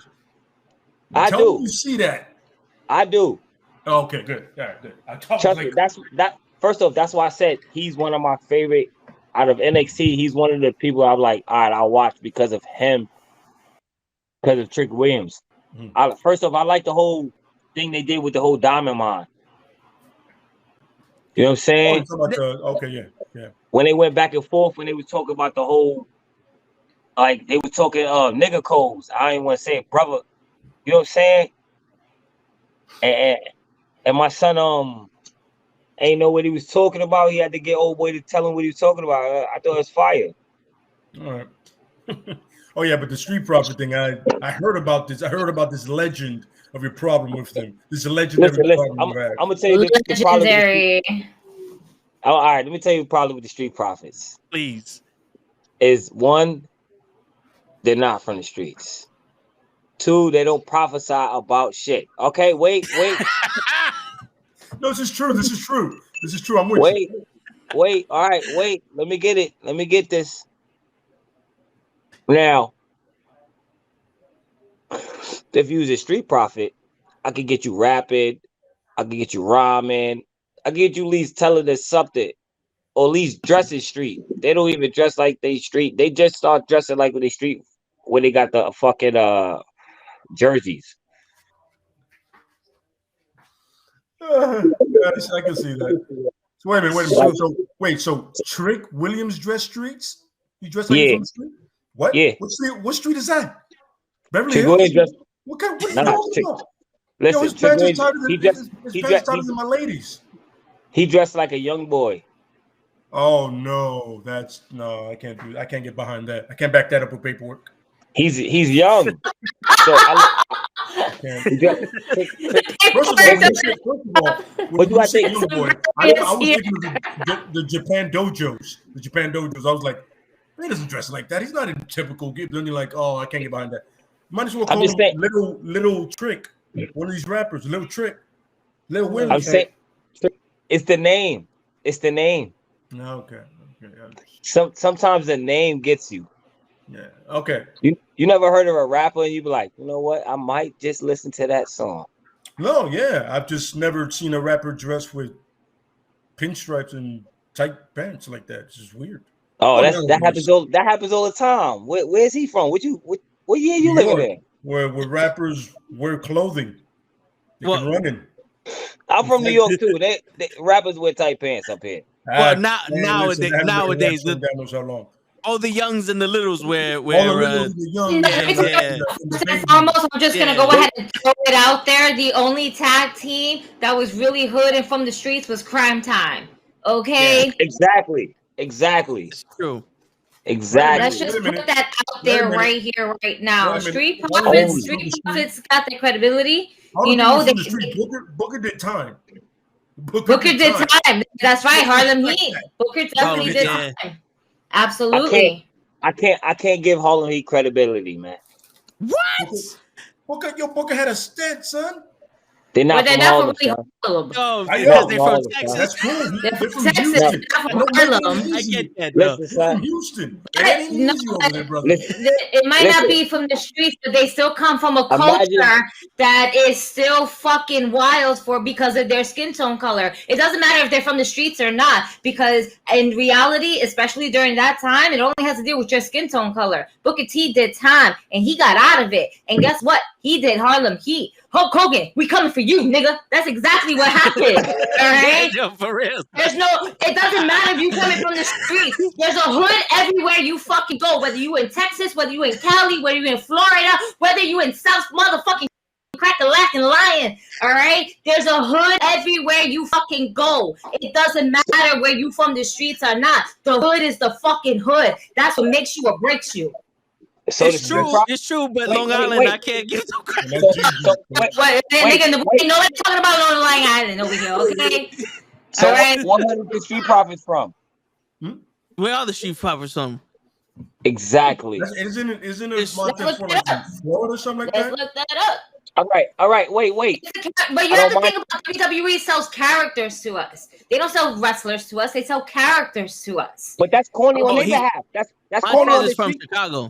But you know what? They're still fucking entertaining as shit no matter what. You might have a fucking thing about the Street Profits because of their names, but you can't dismiss their actual athleticism that they put in the ring. I don't. I never have. I said, yo, they're great. I said they're great wrestlers. I've always said they're great wrestlers. I said their gimmick is corny as shit. The gimmick is corny as shit. Fucking red cup. Fucking frat boys. No. Wait. Oh, you're literally all right. You're literally all right. So you're giving out red cups. We know what red cups mean. You know what red cups mean, right? Party Everybody all knows the red time. cups. Party all the time. Party Exactly. all the time. They're not partying all the time. They're not living that life. Not losing lately. They never fucking have. They both married and all that, right? Exactly. Motherfuckers went to college. Motherfuckers 4.0 type shit. GPAs. Motherfuckers went to college, came out. Oh, they was good kids. Like I'm sorry. I just can't. If a gimmick is supposed to be believable, it's supposed to be believable. Like Ric Flair fucking lived that life. It's true. And how many divorces that he's paying for it now? It don't matter. He lived that motherfucker. My man was you live the life, you pay the price. I'm just saying, man. If you go, for me, even with R-Truth, I take R-Truth. Yeah. R-Truth lived that motherfucking life, bro. Yeah. He does. R-Truth does. He really does. So for me, like MVP. I don't mind you calling yourself the Street Profits, but do something street profitable. Who's against it? Now that's a promo that I want somebody to write out. Listen, street profitable. Oh shit. That's good. But I don't know what that means, but I'm with it. A baller can't get a degree. But you know something, Kenny, though. But you know something. You can't take the gangsta out the person. You can't take the gangsta out the person. But you can't But you can't be both. Yeah. No. You ain't Tyreek. No, but I get what you're saying though. Like I was gonna say like you can't take the hood out of the people. You said Tyreek, I was like, wait, what? No, but you can't take hood out of people, and they're not showing any inclination of hood.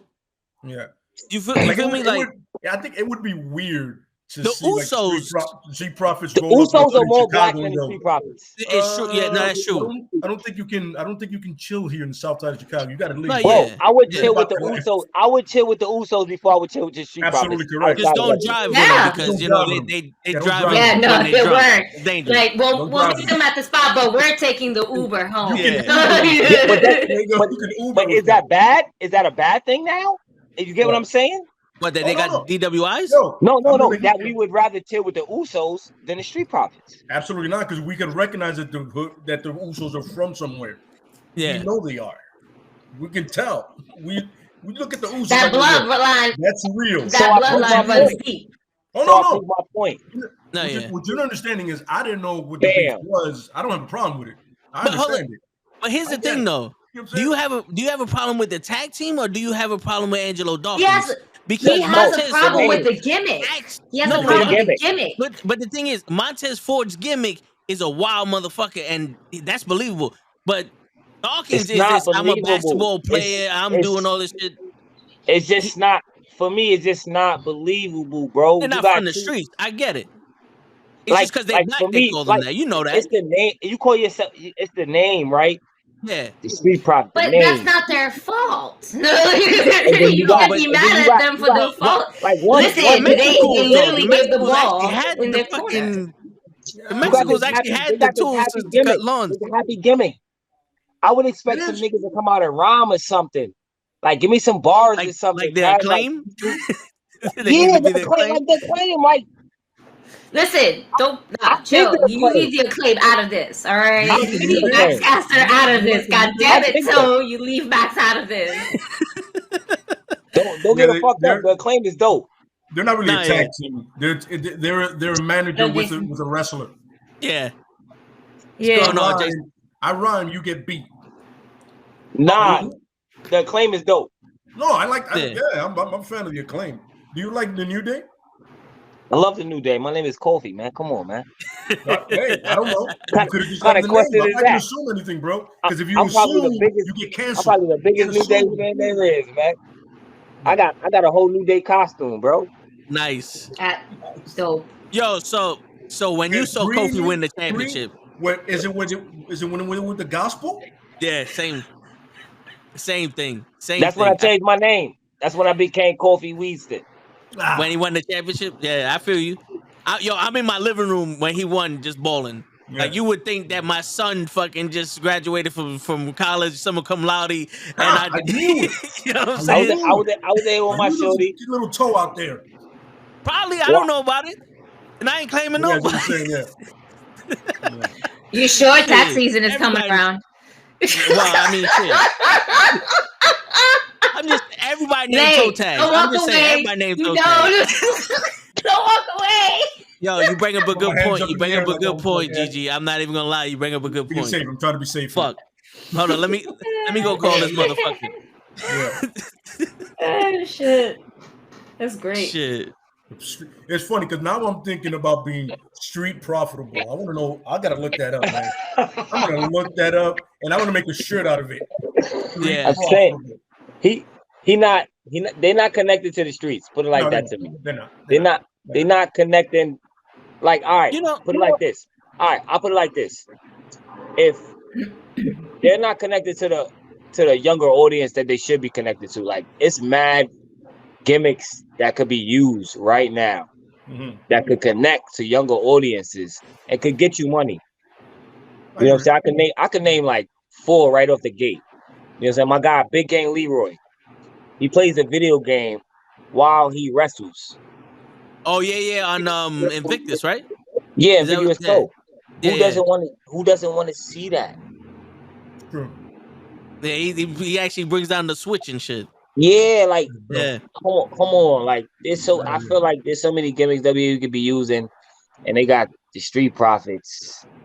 Like, it's just that they're so out of touch, and that's their problem. Maybe still have Vince running it, and he's holding it, and it's like, we're gonna do it right back, and he's putting himself in the hole. You know what it is? They're misusing it because their whole thing is they're up and they want the smoke. But they're not getting smoke from anybody. They're not looking for smoke. No, it's not even that. They're getting smoked. That's exactly what's happening. They ain't smoking no trees. That's another one. That's another thing that pisses me off. Y'all want the smoke, but they don't advertise. Matt Riddle smokes more than they do. Yeah, I was about to say. If I want the smoke, I'm gonna go find Riddle. Apparently, he grows Randy Orton's favorite strand, so I'm gonna go fuck with this nigga. Randy Orton smoked. Apparently, they know holograms. Yeah. That was the only question Orton knew. How many grams? Come on, bro. It's funny because they stay catching Orton at like rap shows. Like he'd be backstage in a lot of them. You know, Wale and other people. He'd be back there. He'd be back there. I want the smoke doesn't give me if they would have came up to me and be like, yo, I want the smoke, I'd be like, yo, bro, what, you want some crack, some coke, dope, smack, soap, lax. You know what I mean? I just keep around. I turn it to the claim on them. Shit. You gotta watch what you say. Just gotta watch what you say. Because John Monson could tell somebody to go fuck themselves. But if you make a comment about somebody, suspended for a month. I like that because it's all about feelings. Quick no pay. You can't hurt people's feelings, no goddamn pay. This is true. Oh man, that was so hurtful. You hurt somebody's feelings now.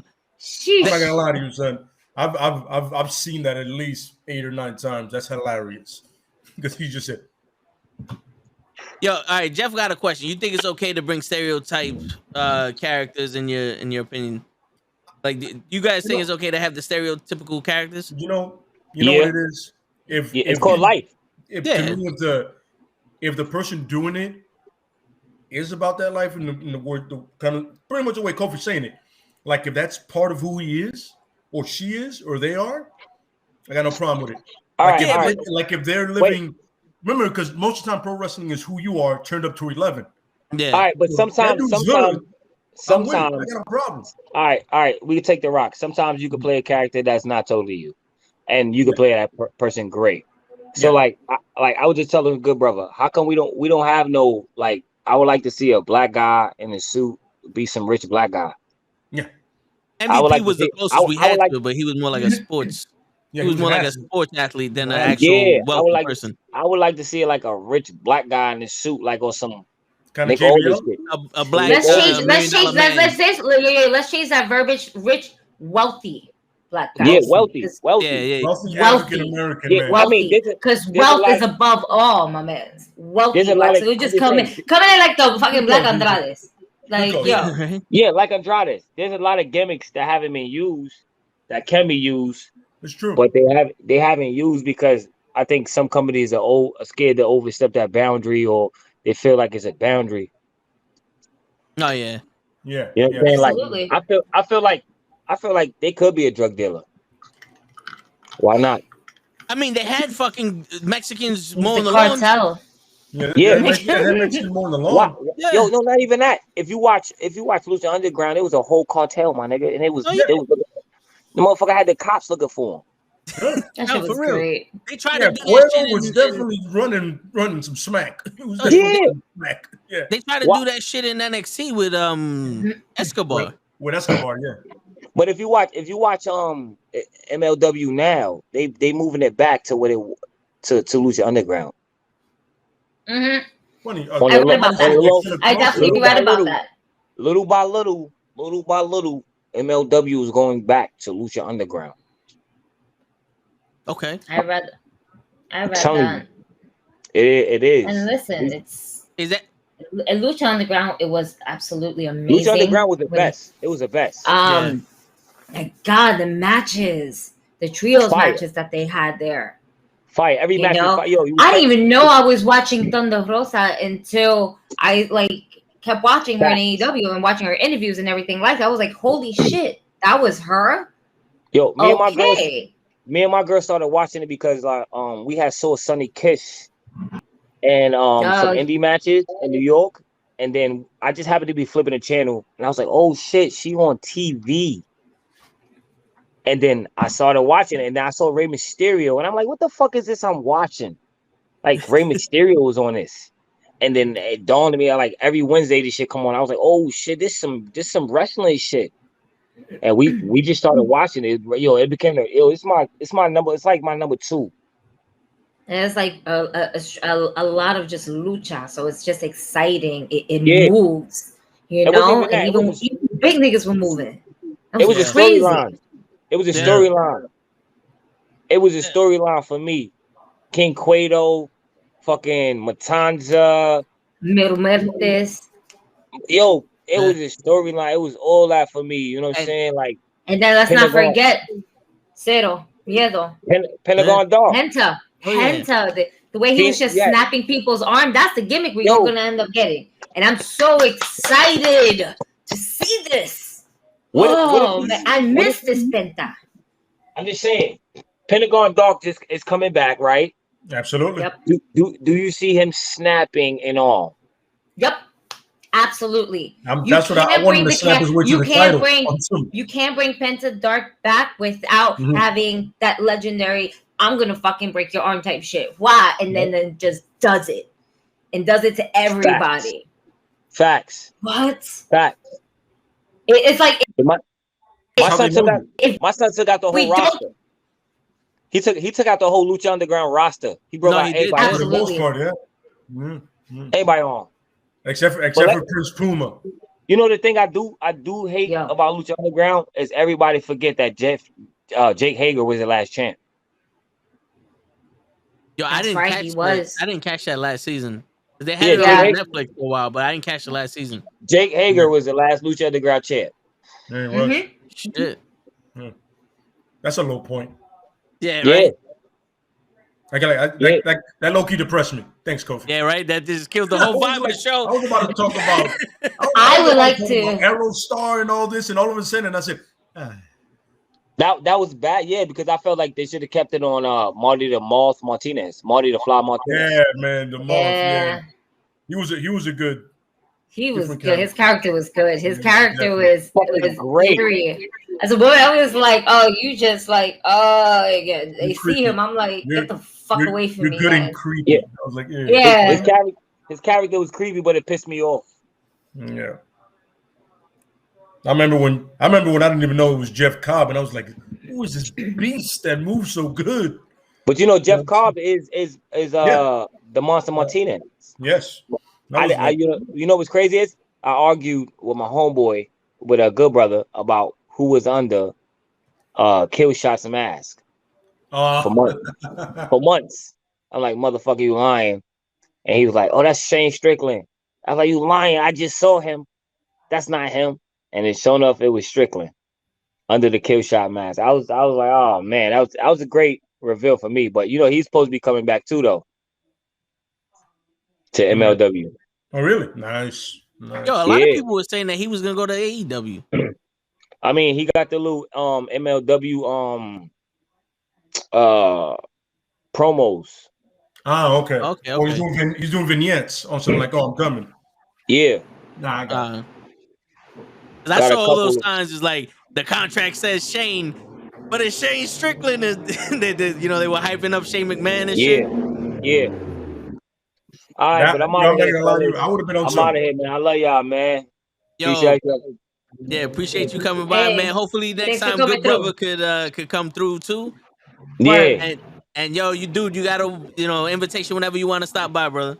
You already know. Knuckleheads out, man. You gotta do this. Knuckleheads out, man. All right, yo. Need it, bro. Where's Kenny? I don't know. He said he was coming on at 10. Maybe he meant 10 in the morning. He took another nap. Oh shit! Yeah, right. Probably. Yo, but speaking of Shane, you hear now the shit is that it was full of shit. The whole Shane McMahon being fired thing. Like there's rumors about that. Oh, like it being a work or something. Yeah. I honestly believe they did that to try to take any attention away from AEW hiring people and the lack of any ideas for the Rumble. Yeah, in other words, our Rumble is so shitty. We gotta sleight of hand you. Forget about the Rumble over here, the horrible Rumble over here. We're fighting Shane. Yo, cause honestly, think about it, bro. Think about it. They never in their life threw anyone under the bus for any kind of misdirection in matches and fired anyone over that. And now all of a sudden, everyone hates the Rumble. Shane McMahon produced it. Shane McMahon's fired because it's horrible. No. You're going to do that to your own son? You don't even do that to people you don't even fucking know. Like, you don't even know who works for you. You don't fire those motherfuckers. Like, really? That's what you're going to do? I honestly think Shane was like, yo, just fucking tell him I did it. That way people stop talking shit about Vince being out of touch while, grandma passed or whatever fuck case may be. Or, yo, they're signing these people. Let's get all the news on Shane. I can see that. That way we don't have to come up with a story for Bobby Lashley. There's not much heat on Ronda. Yep. And Goldberg can come back. Everyone loves Goldberg coming back. and to this day, I'm going to say this off topic. You and Kenny were excited for Brock, but back as you were saying, GG and Kenny was excited for Brock. Mostly hookah bear. Damn. Kenny said he's driving. Oh, okay. All right. Drive safely. All right, cool. Yeah. That's a thing. Yeah, well, you you got to tell Gigi why Show can't put the thing on. Oh yeah, he got the clip. He got the phone clip. But for some reason the Tesla vents are different, so he can't put it in the vent.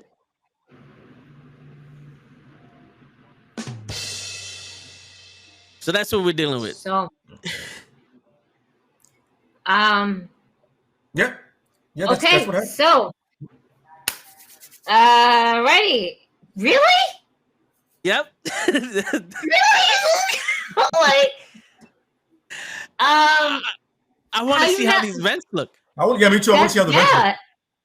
Yeah, because They gotta I'm be very special. confused. I thought all vents were created equal. Apparently, I was wrong. Right? I was way off. Tesla. That's what you get for balling. Right? Like Shit. Not profitable. I still want to know what that is. Oh man. Hey, I appreciate Kofi for giving me that one. Absolutely. All week on some. What does that mean? What does that mean? yeah, man. We gotta tell it to Show. I'm pretty sure Show can tell us what that means. So the same man that can't put that thing in his car is going to tell us what that. You know what? That wouldn't make sense. Yeah. I could see that. You get one. Yeah. Everyone gets one. This might be Show's one. That shows only one. Yeah, right. I would like for him to take a picture of it so we can kind of see it. Because I definitely want to see that. Matter of fact, we're just gonna harass him to make sure that we do get this picture because this shit. I gotta see one. How is these vents? Like, what do these vents look like? How big? How small? What the fuck? 2, what shit did you wait? What type of thing that he actually got? What kind of holster did he actually get for his phone? Did you guys sent it to him, the link or something like that? Remember the one I put up in the group a long time ago? Okay. Group? Yes. Yes. Okay. He finally got it. Damn, that took a long time. That's so disappointing. I think he got it from. I think his wife got it for him for Valentine's Day. Oh yeah, that's right. Yes. Aww, yay! But what happened to the Tesla? real quick. All right, I think we gotta hear. These might be the vents that he has. I don't know, but that still looks like you could clip something on there. I mean, look, right there. Yeah, that looks like you definitely can. Yeah, where his fingers going through it. I mean, you could put a clip there. Ah, well, she'll figure it out, and if he doesn't, he'll break something. Yeah, right. Good luck, Show, and Godspeed. Yeah, for real. Bios con Dios, Show. Bios con Dios. Yeah. But Gigi, early in the night, we was talking about Keith Lee being signed to AEW. Let's get your opinion on that. Exciting! Oh my God, bask in his glory. Yes, absolutely. Oh man, there was a lot of people that called that. A lot of people. There was a sound for Sumo Joe. Yeah, Sumo Joe was going to be there. And let's see. And I love I do love all the wrong answers as well, which had me dying. Which Skinner was absolutely amazing. I was surprised to see If you do not know who Skinner is, ladies and gentlemen, boys and girls, please Google it. Skinner, WWF. Believe it or not, he had a really good match with Bret Hart. Google that. Him and Bret Hart had a really good match. That is actually on a DVD of top 50 Intercontinental Championship matches. Yeah, him and Skinner, bro. And that's all you know about him. That's all you know about him. That's all he did. That's all he fucking did. Just Google it. Do yourselves a favor and do that. Man. Shane O'Mac was another wrong answer. I'll be like, yeah, that's not happening. but there's always got to be one Shane O'Mac in there. Karrion Kross. Oh, excuse me, Killer Kross and Scarlett. So I feel like they're gonna make their way over. I don't see them doing Japan. Somebody said they're an MLW. Somebody in the group said they're an MLW. That Killer Kross is an MLW. Oh, that's right. One of the ones I saw coming. That's good though, because even still, we have a lot of cross promotions anyway. So it's gonna be great. Oh man, but Keith Lee, Dragon's Gate eventually. Keith Lee. Let's not also dismiss fucking Jay White. Yep. All right, Switchblade. And what's crazy is that I was rocking his fucking t-shirt yesterday. I was like, oh, which by the way, ladies and gentlemen, make your way over to Dream Match Wrestling. Wait, am I saying it right? Yeah, DreamMatchWrestling.shop. Little high. Sorry about that, y'all. But this shirt is fire. All right. Yeah. And if you can see back there, I got my shirts. I got a couple more shirts. I am excited. I am going to be rocking the New Day versus the Elite. Very excited. I'm going to be rocking that shit tomorrow. Good shit and great quality. Mass Soft. Yeah. Mass Soft. No, it is.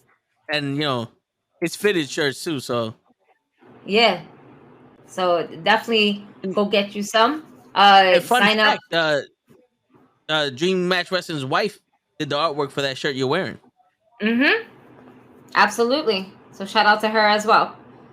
Let's do it. Yeah, it's amazing. That shit is dope. I'm about to put some requests in, baby. I'm like, hold up. Naive. I gotta run some dream matches with you, ma'am, and see where you're at with this because man, this is gonna be so much fun. If we can never get Show on the podcast again, we got to get him a shirt. Show versus Coco Beware. Father versus son. Yes. 2 generations. Yep. Yes. Just boom at it with the glasses and the fucking bird. And the bird. And then Show with whatever that hat is that he wears. Yes. The Kurt Angle with the Tesla behind him. No vents. No vents. Oh shit! We'll say just for you. Oh shit! Oh man, that's dope. Hey, Dream Match Wrestling. Hey. There he goes. Yeah, and the link for his shop is in the chat. So after this, make your way over there. Matter of fact, open up a new tab and go over there. Look at that. You multitask. Yeah. Do that split screen shit if you got to. Word. Stop If looking at Lay's lovely head and go over there with the shirt, but still listen to us. It's funny because when you got up, I was going to say she's not going to take off the shirt, gentlemen. Stop. No. Yeah. No. All of you. She did it once. She will do it again. No. Stop. Calm down, all of you. She's just showing us the shirt. That's it. Hookah Bear is in the building. Hookah Bear is in the building. Hookah. Yeah, actually, we were, Dream. Had to get that little cheap pot filet real quick. It's starting to stick now. We're going to be on some. That's right. You know what? I'm going to put it on the shirt. You should. You're welcome. There could be worse names, Battle Cat. Absolutely. Yeah. But it depends on who you are, because when you go somewhere else, you're limitless. That's right. We go back to the original. Right. And the original swagger to the word. Oh my God. Yeah, where's Show? Your guess is as good as ours, bro. I hit him up earlier, and he goes, "I'm gonna be in the car. I don't want to disturb you." I'm like, "Nigga, you're part of the show. We already know you're gonna be in the car. Like you ain't disturbing nobody." That's nothing. It adds some more entertainment. Yeah. Like me, I was in the car. That's why I didn't jump on, because I was just like, "You're just gonna see a fucking shadow." Nah, hey, we got to see the whole Hookah Bear. Yo, so he got a rant on Nia Jax. So I want to hear this rant that he's been saving up all week just for this show about Nia Jax. No, all right. So for the last couple of days now, all I've been hearing is little snippets of her interview with Renee Paquette, right? And it just seems like she didn't want to, she don't give a shit about WWE no more. Like, she was literally like, she wanted to be like Lana when Lana said she was gonna go out there and like just give up like all this dirt. Like, I feel like there's gonna be a part 2 to this interview. Because now you opening up the floodgates to more shit, right? You're like, oh, the producer. Well, I don't want to name no names because this producer's still there, but this person said just go out there and just hit each other and say sorry later type of shit. So now other people are speculating like, yo, but who is it? Oh, my family didn't give a shit about me. So, they said I was related to The Rock. So that's why I got to keep my job. But my family really didn't give a shit about me. So you're basically saying that Roman Reigns, the Usos, The Rock, anybody who's related to you didn't give a shit about you.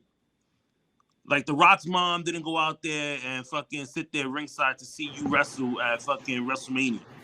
That is true, yes. Not once, but 3 times. True. Yeah.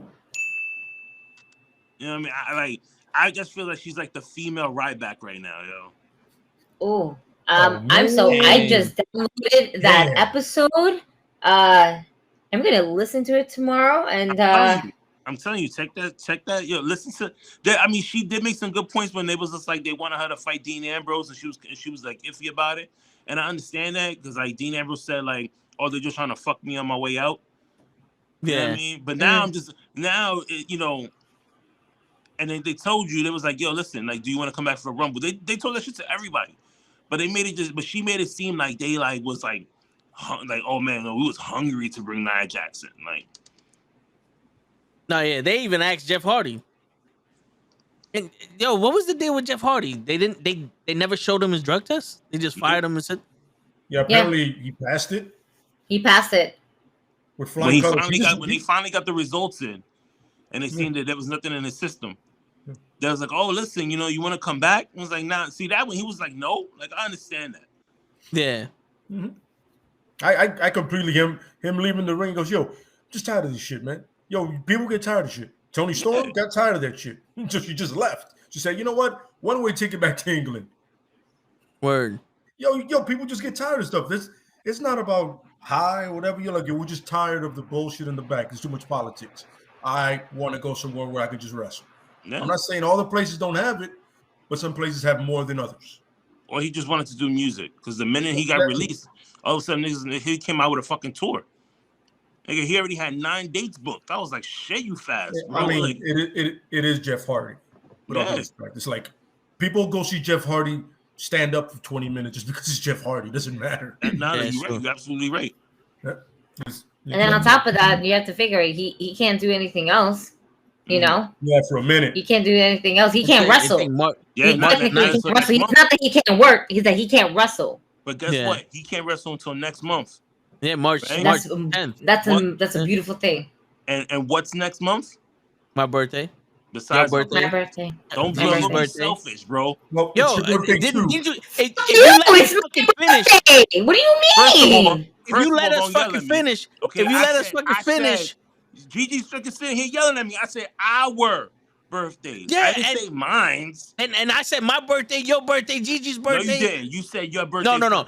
You selfish. Yes. I said it first, but you started talking while I was finishing the sentence. This is like the same shit. Words come after each other, bro. You have to let them come. Where did you go, Lance?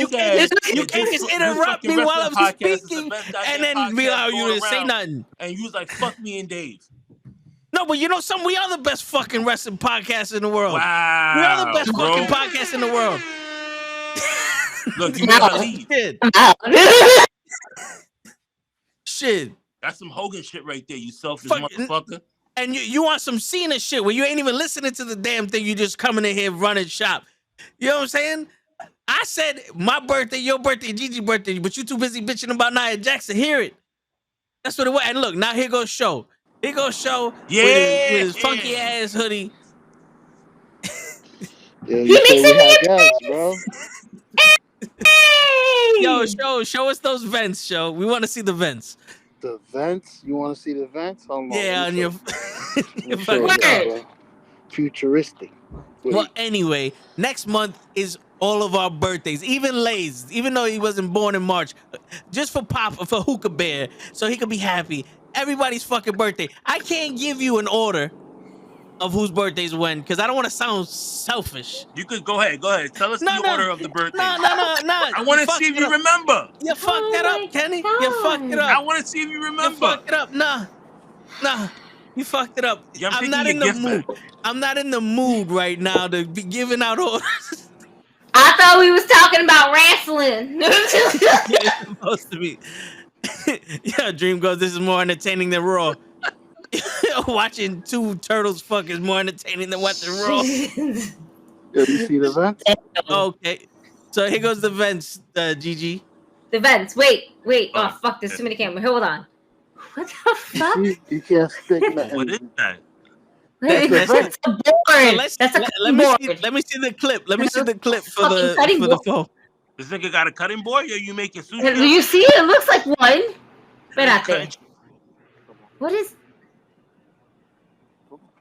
You got the clip for the phone on you? It should be in there. Hold on. I'm looking for it. Oh man. That should automatically be in there, son. It should not move. Yo, Lay, it's safe to come back. See, Hookah Bear, look what you did. You made Lay leave. Oh, damn.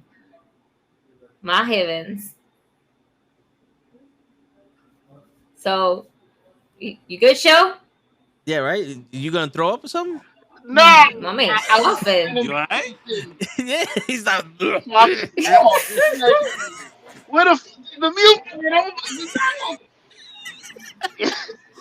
What is happening? What is wrong with you? Yo, I was yo, ping your location, bro. We'll come Right? and get you. Word. And not, yo, he's worried about interrupting the show. Show who's kidnapped.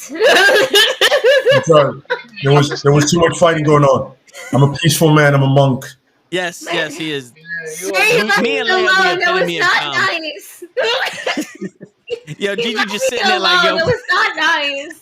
That was hilarious, man. I was like, you guys are arguing about your birthdays? That's pretty much what started this whole war. And his birthday's first. No. It's over. Let it go. We saw the vents, Lay. We saw the vents. Yeah, man. We're still waiting for the fucking clip. It's like looking for it. Oh, You man. only man. got one seat to look at. You saw to answer your question, these infinite vents, right? Are they normal? No, they're the pictures I showed you. Those are the pictures showed me. Yeah. The same So, vent. it looks like it'll work. Yeah, right? Or do you need a specific one from Tesla himself? Most Yeah. likely, you know how it is. I need an Apple clip. Bro, you just need to throw the whole car away. Right? Shh. Get yourself a Honda. It's funny. It drives itself, but you can't put a clip on it. Kind of limited. He's kind of limited, don't it? He's a little limited there, right? Anybody see that? Yo, with as much as that shit does, you should be able to plug your phone in and just fucking home screen that shit, you know? That is true. Yo, don't you have like a TV screen there? Like on the thing? Bro, Yeah, There's His not whole- a camera on that? There's not a camera on that. no. There's a camera on there. It better have a camera on there for how much There that. you go. Look at the size of that thing. Yeah, it's a 43-inch TV. That's just a computer monitor, bro. It's telling you how to put your phone in the wireless charger. I mean, I got internet and stuff. I mean, I don't know. It has apps. One of them has to be Zoom. Yo, That shit got Angry Birds. Yo, we got games. Matter of fact, I'm about to play a game. Stop But playing why the games. fuck that shit got games? Like how? Like what is it? You gonna sit there and drive and play a game? You Sonic, gonna play Modern Warfare? You gonna play Sonic the Hedgehog and get into a crash? Yo, listen. This Listen, is not what putting anything happened. past No, show. this is. Hey, that's Cuphead. I like Cuphead, but we're not here. I don't got the remote though. Okay, I just realized something. No wonder those things crash all day. You man's over here playing Sonic and Playing video Gotta get games. that level up. Word. You thought That's like the ultimate distraction. For real. I don't think I would You want. could put that in the back. Why would you put that in the front? Yeah, like in the. Like, who made this car? White people. Tesla. Elon. We just blamed the company. Tesla. Yeah. Elon Musk. I was thinking to the moon. So Keith Lee came back to wrestling. Yeah, Keith Lee. Alive, healthy, safe, and sound. Yeah, did you guys talk about Jay Cargill? No, we haven't. But what about Jay Cargill? What did you do? The match she had yesterday? With AQA? AQA? Yeah. It was a good match. It was a good match. That shit was way too long. It was a little lengthy. It was a bit lengthy, but it is a thing. This is my problem with Jade. I want to see more familiar competition instead of her just squashing people. You know what I mean? I was thinking when I said this earlier today, I was thinking about Gigi and I wanted to get her opinion on this, right? Wouldn't you want to see Jade Cargill's like just squash people, like the way Goldberg did in WCW? No, I don't. Why? Why not? Because you know what? I will change my mind on that. Yes, let's have an undefeated women's streak in the division for quite some time. Yes, especially now that she's holding the belt. She has to, especially now that she's holding the belt. And the reason why I changed my mind on that is because I think I also felt the same way about Asuka. Mm-hmm. But the difference between Asuka and Jade is that Asuka was already a wrestler, where Jade is still kind of learning. And, you know, green is money, but it's still there's still some development that needs to be made where she's getting my undivided attention. She's not getting my undivided attention. There's some moves that like, oh shit, okay, let me watch. Okay, but there's certain things that it just like when she wants to make certain things pop, it's like she waits for it. Yeah. You know what I'm saying? She tries to be too safe. Yeah. And she just needs to let loose. She's still kind of stiff. She's not, moving with two left feet, but she's not. It's not swiftly. It's not like a dance. It's a dance where she's counting the numbers in her head. Yeah, but that comes with time. Like listen, like if it does. But I think that's where I'm like, should she have this undefeated streak for the wrestler that she is becoming? I don't think she should have had an undefeated streak, to be quite honest with you. I think it's just that she had a lot of credibility, mainly because, Shaq co-signed. Yeah. She's a phenomenal athlete, but AEW is a wrestling company. They need to build a really good storyline with her. Yeah. Being this WCW Goldberg type of woman. You have what's his name? Mark Sterling with her, right? He needs to be that over hype man. Like if she's gonna be undefeated, I need him to come out like Eric Bischoff did in the Monday Night Wars, coming out with the signs like Vince Fear's ratings. Like I need him to like have a freaking sign every single week of like the body counts that she's getting. She's 20-0. She's 50-0. Like no one can gotta be like a Paul Heyman hyping it up. Yeah. Yeah, you could build a baby face that loses the first time, and he's just sitting there laughing at her, and you just little by little she's knocking Jade's like she's breaking her down little by little. Like she gets Mark and she knocks him down, and then the next week they have a match. She kind of gets like almost a victory, but she still loses. And then you make it into like a big pay-per-view, say like All Out. And then she finally fucking loses because you built up a baby face. Yeah, but the thing is her talent in the ring can't resemble that story.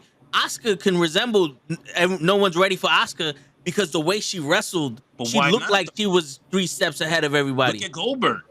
Goldberg, but when he was in his undefeated streak, he couldn't fucking wrestle. But This is why they had squash matches. The difference between Goldberg and Jade, Goldberg had some athleticism and he had some flexibility and he was raw fucking strength.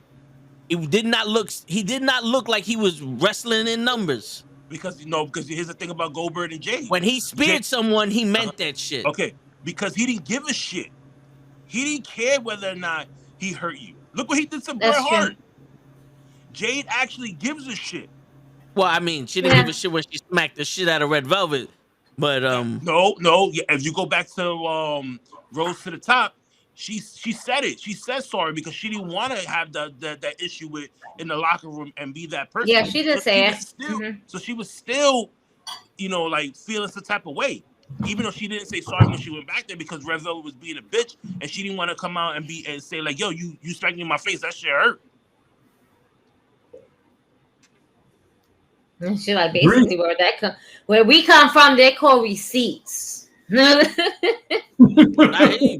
I'm just saying, when Goldberg was doing his thing, they fed him legitimate people that can hold him and make him look good. There's not that many people that could do that for Jade in the women's division in AEW right now, unless you're gonna give us someone like Thunder Rosa. That's not even. You have everybody in Mission Pro that comes through those doors every single week that you could just keep feeding to her. And which one of them are Bam Bam Bigelow or Hugh Morris or William Regal? That all depends on somebody from the AEW roster that wants to be that fucking victim and help her to elevate her fucking career. But you know what I'm saying? Go ahead. Sorry, it just kind of crossed my mind. I think that the one underdog story that would possibly work for Jade, in all honesty, we got the Limitless one. We also need the other half. Mia Yim would be perfect, absolutely perfect to build a story. To build a story with Jade, and then Mia Yim, the way she helps different women in the industry to basically like channel that inner wrestler, that instead of Jade is playing it too safe. She needs to let loose. It's like she's having fun, but it's like being too self-conscious of it too much. And it's kind of slowing her developmental, because it's like, yeah, you a bad bitch, but trying to sell it too hard, where it's like, sometimes it's like a little forced, or she's trying to be a heel, too forced. Like, okay, we feel you, we understand you that bitch, but I don't know. There's something about Jade that it just is not 100% catching me right now. And the undefeated streak part, sure. I believe the one person that should, defend this, try to defeat the streak would be Mia Yim. Bring her in. Yeah. That's fresh women storyline. We need more women. Amber Moon is another one. That one right there too. Who's the Sasha Banks on the AEW? Somebody that.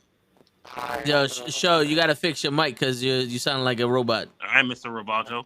But what he said was, who was the Sasha Banks over there at AEW? They don't have a Sasha Banks in AEW. No. I mean, the closest you got to just recognition wise, like Britt Baker and maybe Thunder Rosa, but they're not in. Just like popularity wise, but they're different people. On the level of Sasha, like that, like stardom and type shit, it would be Britt, because she's the most recognizable woman besides Thunder Rosa. I mean, like Thunder Rosa is just now, but Britt Baker was there since like day one. And if you want, if you want technical, you would say Thunder Rosa and Serena D. Mm-hmm. Oh my God! I just say how much I love what she's doing now. My God! Who's that? Like Serena D. Oh yeah. She's the the 5 minutes. Talent. Yeah. I like that one. Oh, I was like, I see what you're doing. I like that. That's more of that. Now, That's So what they need good. to do with. That's what they need to do with Jade Cargill. Now here's the thing that I was talking about, Kenny. On there, let them whip their ass, and when she's done, she looks at the crowd because the crowd fucking hates her half the time anyway, and she goes, "I'm that bitch," and walks the fuck out of the ring. Here's the thing I was talking about, Kenny. Serena Deebs can pull that shit off because she wrestles and acts like she's better than anybody in that ring. Jade Cargill does not. The best you could do with Jade Cargill right now is do what they did with Baron Corbin when he was in NXT. Have the 10-second match and walk out. But that hurt him because the minute he had a real long match, he didn't know what to do. He didn't have enough reps. Yeah. You gotta, between the 10-second matches, you gotta fit an actual 5 to 10 minute match. Like somebody having to take them the distance. 1 or 2 people. Crazy. Like you said, to get the rep ups. Yeah. What they need to do with Jade is do what they did with Wardlow. Because obviously Jade Cargill, the physique she has, she's gonna overpower any female there.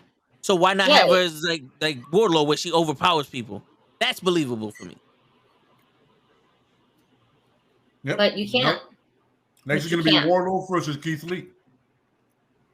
Yep. Oh. I want to see him powerbomb Keith Lee. Keith Lee versus Hobbs. Yep. Yeah, somebody mentioned that in the chat earlier. Yep. Like, there's so many possibilities for Keith Lee at this point that he could be. And I said it before when I was talking this morning. I said Keith Lee, he could be their first black AEW champion. Me, Kofi, and Lay was saying that we think that should go to Scorpio's side. I agree. He's playing too many games. He's not stepping up to say, like, yo, I need to do this. He's too comfortable with freaking Ethan Page. Ethan Page will probably get a fucking title shot before he does. Agree. Unfortunately, agree. No, it should go. It should go. To Scorpio Sky, because you would think that but the same thing. Keith Lee's gonna walk up to somebody one day. He's just gonna be like, But Sammy Guevara went ahead and just already kind of put a little nudge there when he was doing his little car things. He was like, mention Keith Lee's name for the TNT Championship. He's like, yo, he can come after me, and I don't mind having a match with him. Yep. And I'm just thinking to myself, listen, Spanish God, I fucking love the shit out of you, but you will fly. Yeah. And it's not because you want to. For real. You fly, papi. You fly. You skinny. You see how big he is? I don't think Homeboy landed yet. Yo, I'm still wondering if Homeboy from Private Parties. You saw the flight when he got so he looked like Montez Ford. Where? Yo, he flew, son. Yeah. I think he made it to Queens already. That's how. No, for real. Because he's supposed to be in Queens on Saturday. See, yeah, that motherfucker there. He's there in Amazora waiting for me. He landed next to Adam Cole after he fucking bodied Adam Cole in NXT. Oh man, that shit. That was yo, show. You got your mic fixed yet or what? Nah, show's in the dark, yo. Yeah, for real. His Tesla ran out of fucking energy. Yeah, show closed his eyes. Now we can't see shit. Tesla done took over his shit. God damn it. All right, well, we'll come back to show. Playing Sonic. It's okay. Yeah. But let me get out of here. I actually gotta be outside today. You up in these streets? Yeah, unfortunately. Gotta be out in the streets. Word. Well, we appreciate you stopping by, Papa Hookah. Happy anniversary to you guys. Thank you for being a part of this. This little community is like, not for nothing. I told Toe that I said I would save the last comment for me coming on here, but not for nothing. Checking out every single show, Tuesday, Wednesday, Thursday, all the way to Friday is like the highlight of my night, because sometimes there's nothing to do at all. And it's good when you get that notification on your phone and you see the knuckleheads, and no matter what it is, it's gonna be a really good show. And I gotta say thank you to Toe for like taking the time out every single Monday to like helping me out and coming on here and spending 3 hours when nobody should be spending 3 hours on a Monday. Especially help for watch Raw. Monday Night Raw, but he does it faithfully, son. He does it faithfully. So I thank you for that, and I thank you for always having me, giving me a spot here to talk and rant, and we have those talks about Hogan and Cena, which we all know Cena's better, but thank you for everything that you guys do for this community, in wrestling to movies to comic books. Shit, Cap even got me reading comic books again. Nice. Good shit. And on that note, I am out of here. Yeah, man. Yo, Nice. appreciate you, Kenny. Yeah, man. Yeah, Kenny, thank you for everything. Word. Hookah Bear. This motherfucker gonna come on the show, put a tear in my eye, and then start talking shit about Hogan. Fuck Hogan. and then he wants me to fucking retort that. He wants me to say thanks for being a part of the Knuckleheads. He was out. Yeah, this motherfucker. He ain't listening to you no more. He don't hit that end button, and he ain't got YouTube up. You just ranting. You just ranting right now. That's the only reason why that motherfucker came on. Pissed me off with a tear in my eye. Fuck out Word, here. That motherfucker. The Hookah Bears do that. Yeah. Hookah. Shit. Bro, how do I sound? You sound good now, yeah. All right. I'll be using these up now. But How you liking? Yeah, right. How you liking Jade Cargill? I love her, man. I loved her since day one. I love the presence. Now she just got to work into that body. That's all I feel. Like, she has the presence. Now, like I said, she needs to find a Sasha Banks to carry her along once in a while. She needs a AJ Styles, a fucking, who's another guy that fucking Rey Mysterio, somebody in the female division to give her a couple of good matches. Yeah, Ziggler. Needs a Ziggler. Correct. You're a strange man, Joe. You're a strange guy. Because at one end, you like Charlotte, and there's nothing there. Then Jade is the complete opposite of... You know what I'm saying? There's a physique there, and then there's... Bleh. You know what it is? There's two different presence. He doesn't discriminate. Jade is a physical presence. Charlotte Flair is an aura. It's a presence, though, in Charlotte Flair. You're correct. It's not a physical presence. I agree. Nah, it's not. Poor girl, man. She's beautiful just how she is, man. I want her around. This man said, poor girl. Yo, like, damn, she's a normal person outside of this. Yeah, so the 52-time women's champion, and you over here talking about poor girl. Yo, they don't give her a break. You got to feel sorry for? What's his name? It's what's the dude's name? Eagle. We got to feel sorry for him. That has to be bone on bone at that point. Just yeah, right. Why do you think he don't wrestle that often? Yeah, because his hips is messed up. I'm sorry. That was a bit much. I apologize. Oh man. I mean it, but it was like I went left. My bad. Listen, she's gonna watch this podcast someday. I want her to hear this. I love you. I'm the only one that always had your back. Send me a fucking sign. He has some signed boots. All of your long back. He said it's not much from to your have. neck all the way to your ankles. You got all your long back. Look at Gigi's like, I'm not associated with this. I walked out. No, I didn't walk out. I just turned off my camera. They walked out earlier. Unbelievable. Sir, left me. I can't call this hostility when it's about a birthday. I just saw your camera. It was nothing there. I was like, oh, so that really happened. Okay, I'll just turn off my camera. I'm not walking. Gigi was in the middle of like 5 arguments today. She walked in on one, and then she turned off on one, and then she got left on one. Damn, Gigi felt like she was at work. And the whole time, before she got on, she had to elbow drop her laptop. So she, yo, oh my god. Yo, I saw my light on. I saw the light on, and I'm like, it's okay. Supposed to turn on. What the fuck? Right. All right, unplug. We plug it back in. Nothing. Steady blue light, and I was like, "What the? Oh, this fucking Chromebook. What the fuck happened?" Like, so I'm looking of different ways of just how to just reboot it with hard keys. The most dumbest shit, and I figured it out. They gave me this, and next thing you know, boom, it worked like a miracle. And I'm just like sitting here, sitting here, just like. This shit better fucking work, man. What the fuck? DG, feel good for your Chromebook.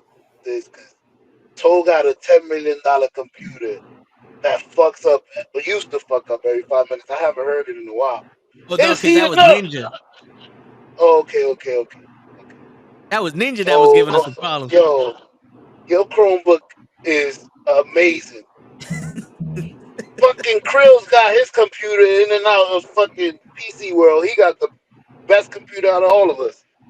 I wouldn't say. Well, I mean, I'm catching up to this motherfucker, but look at that. Do you hear him? He's catching up, but he doesn't have the best. You know, he doesn't have the best car. The only thing he has over me is the processor. But I digress. I just want to make mention that Show has a computer that Sonny built for him. And he does all the podcasts on his fucking phone. I'm just saying. Hey, look, is there a computer in here? Yes. Yes. One right in yes, there is. You showed it to us earlier. It has apps. It has amazing. The internet. It doesn't have a camera. Nah. Put it on top of the fucking. On top of the it doesn't have a camera or a little, little deck for you, a little dock. There you go. We can see it through your glasses. I mean, it drives the car. You got a printer in your fucking car. It self-drives the car. I think it does enough. Fuck the other internet shit. I think you don't know. Yo, guys spoiled. Yo, this shit drives itself, but does it have a USB port? Nah, this shit is trash. Does it have a charger? This shit drives itself. That shit don't even have vents. Does it come with a life lock, the whole thing for the steering wheel, so you can't steal it? The club. Club? Or does it come with something where you can clip the stand? You prick. Nah, it don't. I even tried putting it on the mirror. This clip mirror don't work. You're gonna have to get one of those suction cup ones. Yeah, for the glass. But I'm gonna have to press it against the glass. And then or you can put it on the dashboard. That too, as well. I just can't use the one that goes in the vent. Wish I would have known that. Man. We went off the rails on this one. Did our guest come in today? Yeah. He came in. He had to leave early. So that's when right after that Papa Bear came on, and then you showed up. And now you are guest. I don't mind. Shit, damn. I don't. Oh. We want to know if you know what street profitable means. Because our guest, Kofi Wheatston, wants the street profits to be more street profitable. Nah. I understand what he's trying to say. Are they, they don't got street cred? What is he trying to say? That's exactly what he was saying. What he was saying. Were you listening? You listen on the low. Yeah. You do. So what is it he wants? He wants them to go around with bats beating up people like Scott Hall and Kevin Nash when they first came into WCW? He's just saying that the whole gimmick itself, it's not the wrestlers itself. It's just that they're not from the streets. Don't claim they're from the streets if you're not from the streets. My argument is that you don't need the streets to be hood, but I understand. There was a lot. I was just like, okay, there's street pop. Yes, that's the name. It is a gimmick. It's not to say it's a corny gimmick, but at the same time, New Day was given one of the most corniest gimmicks out there, and they're not, from the streets or whatever, bringing positivity and everything like that. But at the same time, a gimmick is a gimmick, and you got to work with what you got to work with, or else you are going to be left in catering. And what good are you in catering? Putting on this is WWE. It's a whole different ball game and everything like that. You don't have to be from the streets to be hood. Hell no. That's my whole thing about that. Yeah. Mm-hmm. I'm the perfect example of that. I'm not no gangbanger. I've never been one. I don't walk around shooting guns. But I'm from the fucking streets. And when it comes to moving, like you're from the streets, I could do it if I needed to. Matter of fact, I needed to when I used to live in the Bronx. I no longer need to. I lost that, but it's all good. I mean, you don't have to be hood to be from the hood. I understand that. I don't know, so you from the hood, you from the Bronx, you know. You don't walk around with a bandana on your forehead. What's up about those? Not anymore. I used to. When I had my braids, I had the bandanas with the fitters and all other shit, but not anymore. Oh my god, you had braids. Adorable. Listen, I'm not a young kid. I'm talking about high school. Everybody had braids. You know what I'm saying? Shit. Oh man, you had hair. I look fucking pretty good with long my enough braids to have braids. That's wild. Wait, I'm still trying to like. That shit came down to my lip. Oh man, it's on my Facebook. Moving it's on forward. my Facebook. Yo, with braids and a bandana, straight ass Latin king, bro. Yo, that's what a lot of people thought that shit though. I'm not even gonna lie. Yo, all you need is a Pele jacket and some yellow Timbs. I fit that stereotype real good. I'm not even gonna fucking lie. Oh my god. My man look like Fat Joe. Hey, Igualito. Oh, let me see if I can find it. But yeah, I fit that stereotype fucking almost to a T. Don't feel bad. You see me. I fit every stereotype. Dominican, black stereotype, bro. No, feel bad. Feel bad. Feel bad. I can't even wear a hoodie over here. Oh no, he up to no good. You said you can't wear a hoodie over there? Hell nah, bro. I don't want to get pulled over. I take my hat off. That's two things my cousin told me. He a cop.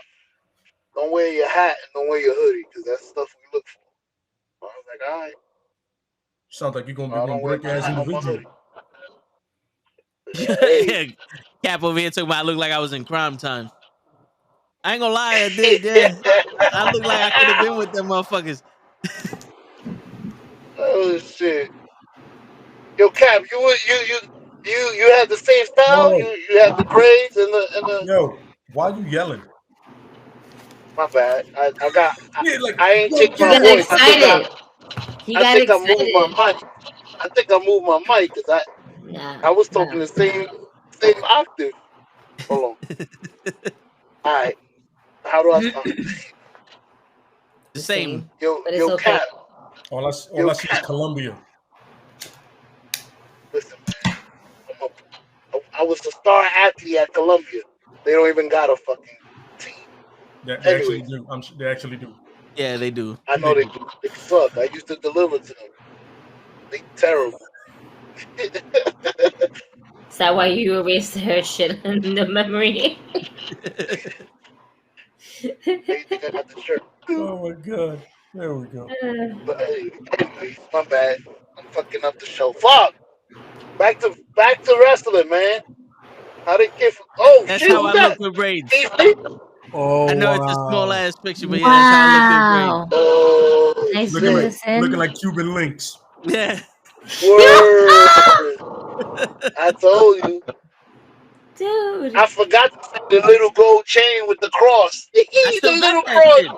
I still got that shit. Every Puerto Rican got the chain. Yeah, they all got that little chain with the fucking cross. Is that part of like the Puerto Rican starter pack? You gotta have that. You gotta And don't forget the beads. The beads too. The Puerto Nah, that's Rican us. beads as The well. Dominicans. The beads No, of no, the no, no. Dominicans. No. We get the rosaries. Yeah, we get the rosaries. That's right. Rosaries. Hey. Yeah, that's the Rosaries, that's rosary. right. I got one back You gotta there. have once in So, your lifetime. You gotta have the glow in the dark one. Glow in the dark. I just one. want to Once. know. Does that still fit you like a long necklace or more like a choker? I need to know these things. You ask and you shall receive. Why you messing with this man? His height and Okay, his neck I just are wanted two to see. weakness. There you go. It was a legit question. All right. Because I I got don't No, know not how to long mess the with chain his is height from or his here. neck. All I know is that he's holding it up. How am I supposed to know these things? Thank you for answering my question. It is much appreciated. You're That's welcome. cool. It looks good on you. It looks Thank good you. on you, puppy. Keep going. Keep going. You should have did that at the MTA. Yo, my neck is normal and put the chain on. Oh, What you talking about? My neck is thick. Look at my regular ass chain. Whoop, and put it on. Shit. Oh man, yeah, I'm having too much fun. I gotta get the fuck out of here. My bad. Word. Yo, you just got here. Right? I see it's his screen still. Jesus. So Keith Lee, amazing. Switchblade, exciting. When do we see him in the ring? In the AEW ring. We see him backstage for a segment. When do we bring him out? Next week? Why not? Or are we still gonna have like backstage segments and then like for to long the arrival of Switchblade? I think I'd milk it till Revolution. Omega. You know what I'm saying? Like make it something really special. You know what I mean? Push it Agreed. all of a sudden. You know, like, and I want to see him cost Adam Page the championship. Adam Cole. Like Adam Cole gets a shot and he fucks him over on some. Yeah, I know we're Bullet Club, but I also want the title. Cap say AEW Dark. Well, that's the waste I'm talking about right there. Yo, I was watching actually old episodes of AEW Dark, and I was like, damn, the Young Bucks did wrestle here. The Lucha Brothers did wrestle here. All the names that we see on Dynamite did wrestle here, and I think AEW Dark is missing that. You know? He's still wrestle there. Mm-hmm. Then that's the problem, too. That's another problem. Yeah. That's what you're saying about them. Why are they still there and everybody else is elevated? All puns intended.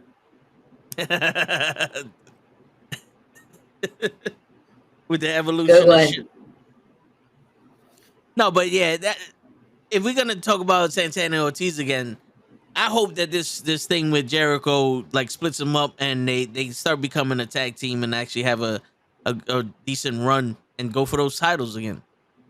Because they were a fucking tag team that needs to be in that division because their division is dwindling. Mm-hmm. The only thing I'm seeing a tag team on Dynamite is FTR And Best Friends. Yeah. Because right now the Lucha Bros are out. Or what is it? Lucha Express? Right? Yeah, Jurassic Express. Jurassic. Oh yeah, there you go. Yeah. I always think about Lucha because I'm just like I don't know why. No, because the Luchasaurus. Yeah, that's exactly why. I was like, wait, that's exactly why. That's what makes me call him the Lucha Express. Because the Luchasaurus.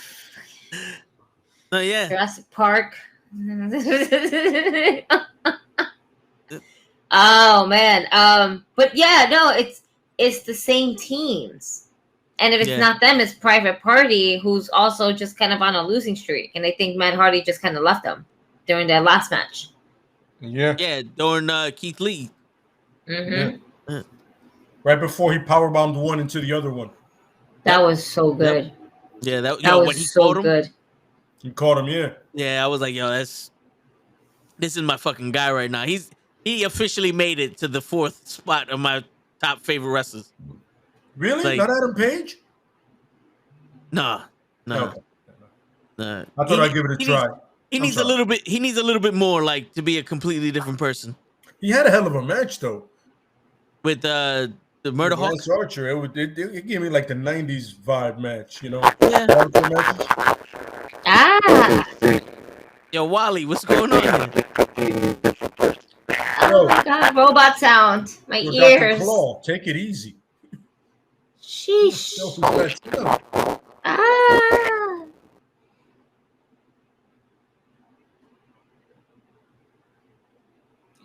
True, but you can. I mean, maybe you need Who, to see that Santana looks Ortiz? real. Well, yeah. Nah, that didn't help, Joe. Santana Ortiz, you talking about? Looking Yeah, real. Yeah, they do look. Yeah. yeah, but maybe you need that when you have a tag team like the Acclaim, Private Party, Luchas with a Luchasaurus. Yeah. The fuck is a Luchasaurus? Maybe you be like, yo, I am not a Luchasaurus. I'm not an exclusive club, but I can't relate to these two dudes. No, yeah, for real. That's it. And not for nothing, if you want to make your tag team division serious, why not have some real people in there? Absolutely. And, yo, and also not for nothing, I know I'm a little biased because, I'm Bordy from the Bronx, but I kind of want to see some Puerto Rican flavor up in the AEW. You know what I'm saying? Like, let's get that out there just a little bit. They had it. Yo, I was saying during their promo, I wanted a little bit more. I wanted to be just a little bit more serious. Like when Santana was looking at the camera, I was like, yeah, that's good. But when he was talking to Jericho, I was like, you're reading from a script. And Sammy Guevara just undersold the shit out of everything. But when Ortiz was speaking and he's like, yo, we don't talk with the mouth, we talk with our fists, and we're going to fight next week. I was like, all right, there you go. There goes that Bronx, that Bronx attitude for you. There you go. Absolutely. I wanted it to feel like, yo, for the past 3 years, we were a family. And you're holding us back. This is how we feel, and that the head button and one member at least being like, "Yo, what the fuck is going on here?" Like, you know what I'm saying? Yeah, like it was just like say your line, and then hopefully the fans will get it. That's me. I agree. You know what I'm saying? Word. I felt like I don't know, it was really short. Yeah. Even when he yoked up Jericho, I said, like, yeah, it's a little short.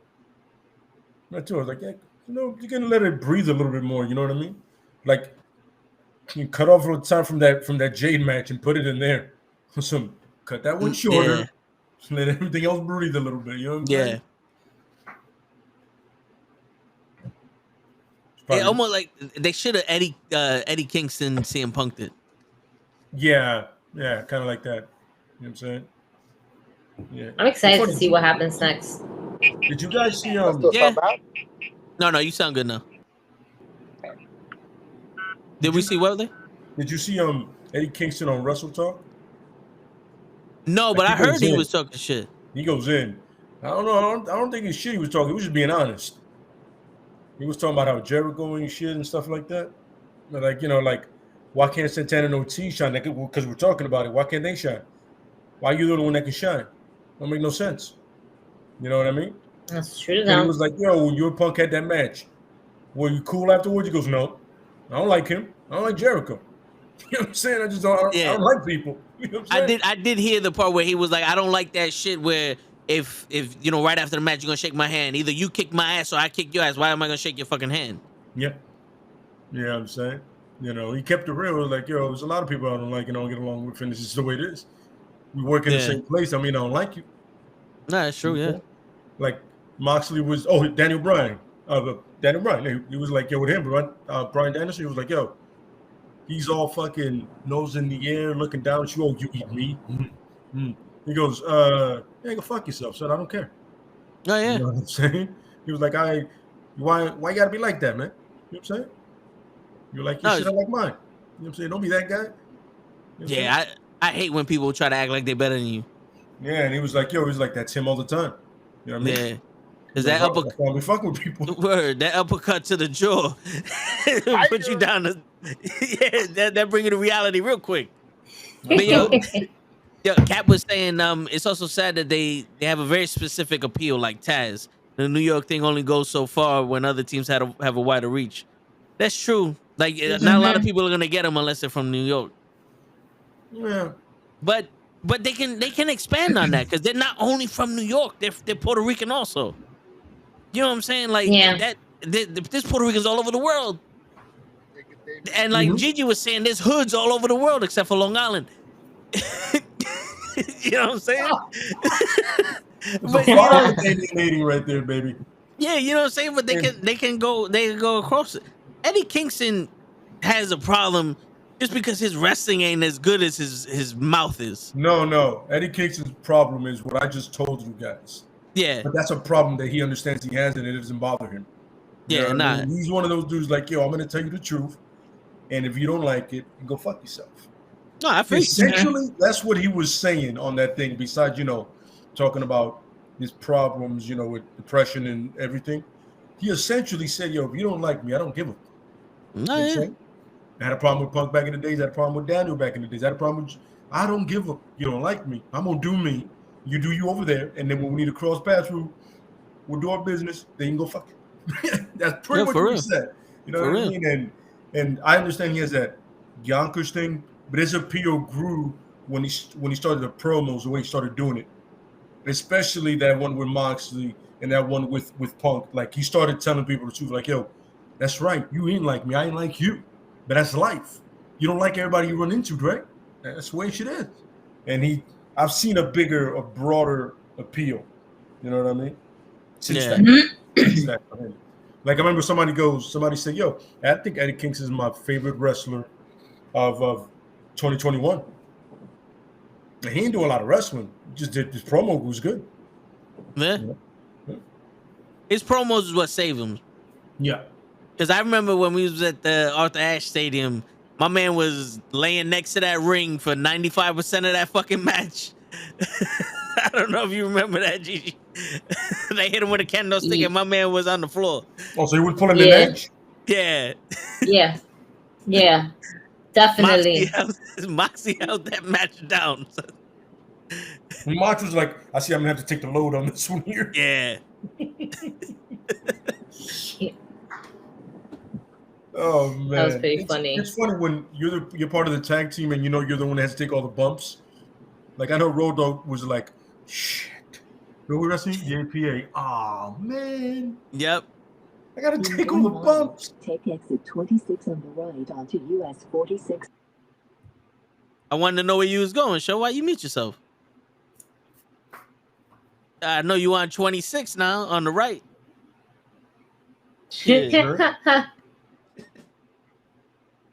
Damn, but all right. So, how y'all feel about Goldberg? Because I made my mention to him earlier about him coming back. How you feel about it?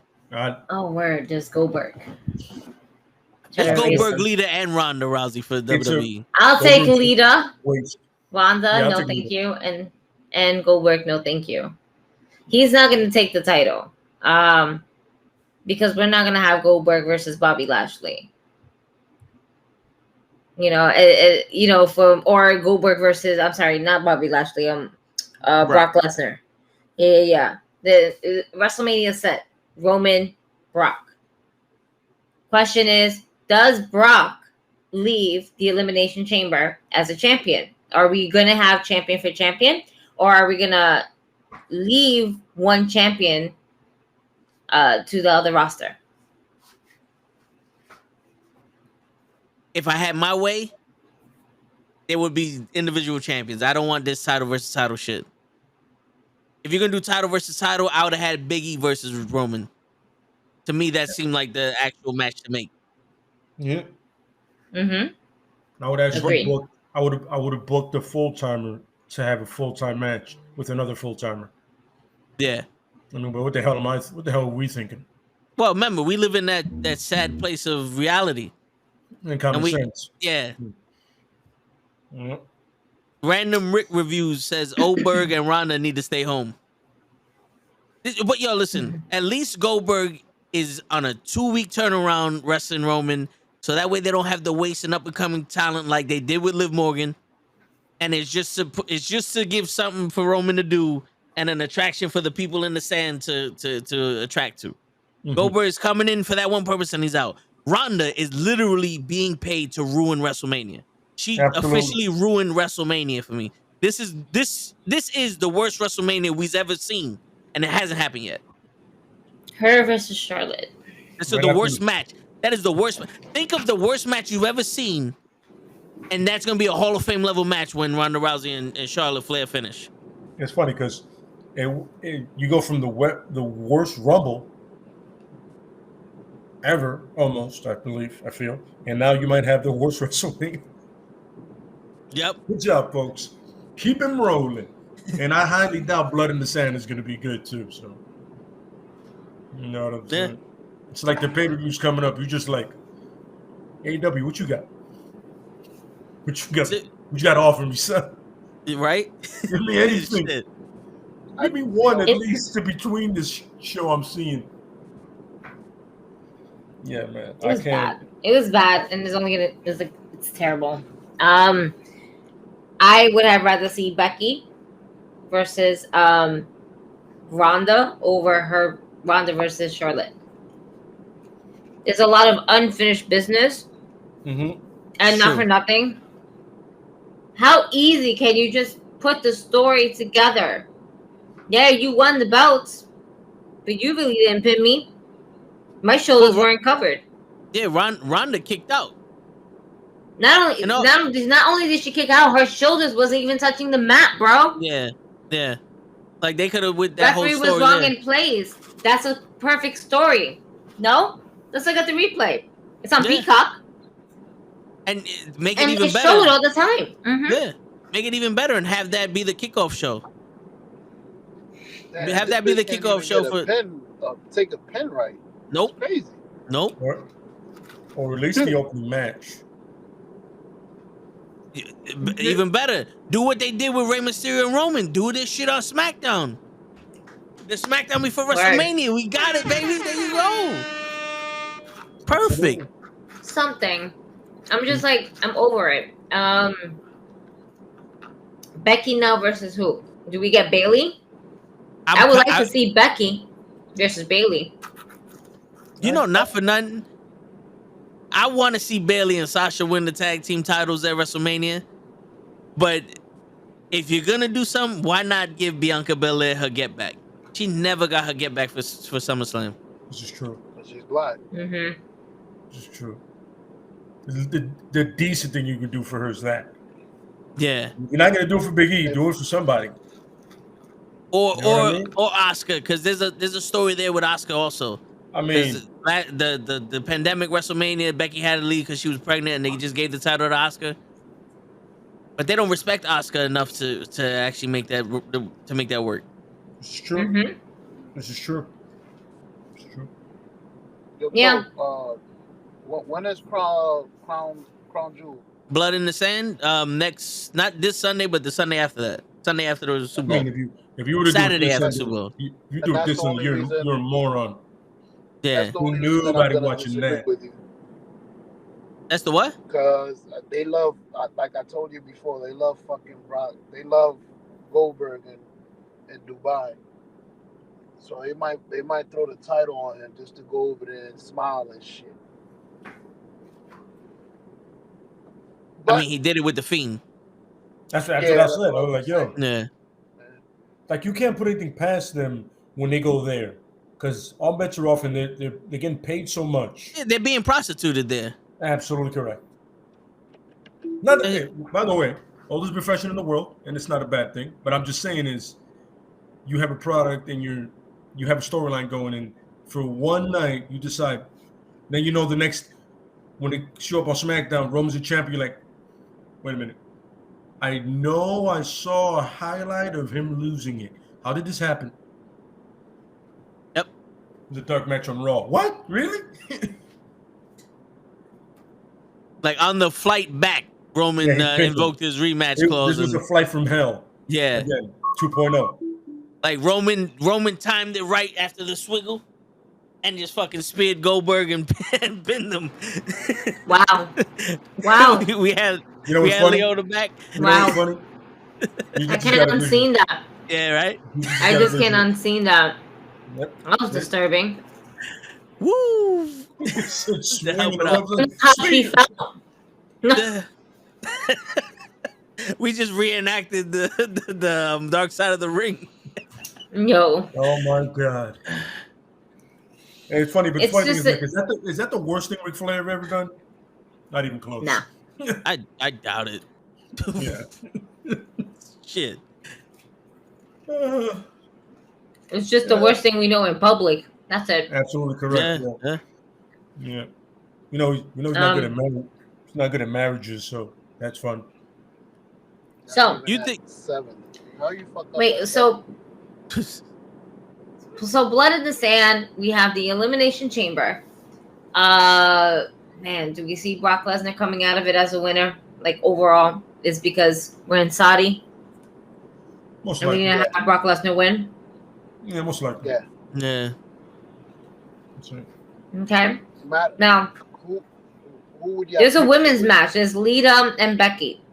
Yeah, and there's a women's chamber also with the Yeah, mystery Yeah, the mystery woman. entrant. Yeah. So Which might one be is gonna Asuka. be one might be no, I don't think so.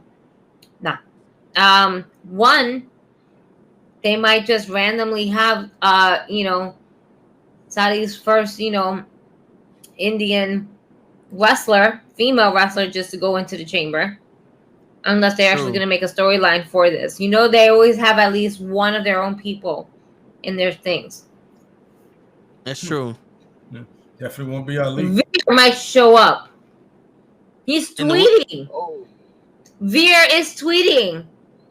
Oh He shit. tweets? Veer tweets, Oh, ladies word? and gentlemen. If you have not noticed this, go on Twitter, look up Veer, and he tweets. The man tweets, and he tweeted today, how's everyone going? How's everyone doing?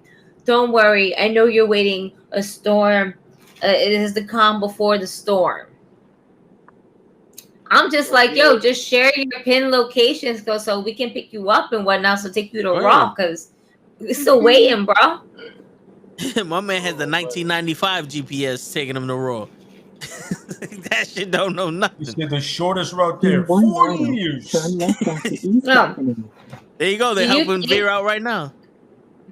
Do you think that he's gonna come out kind of like the new era of like the modern day Maharaja? I hope not. I hope not.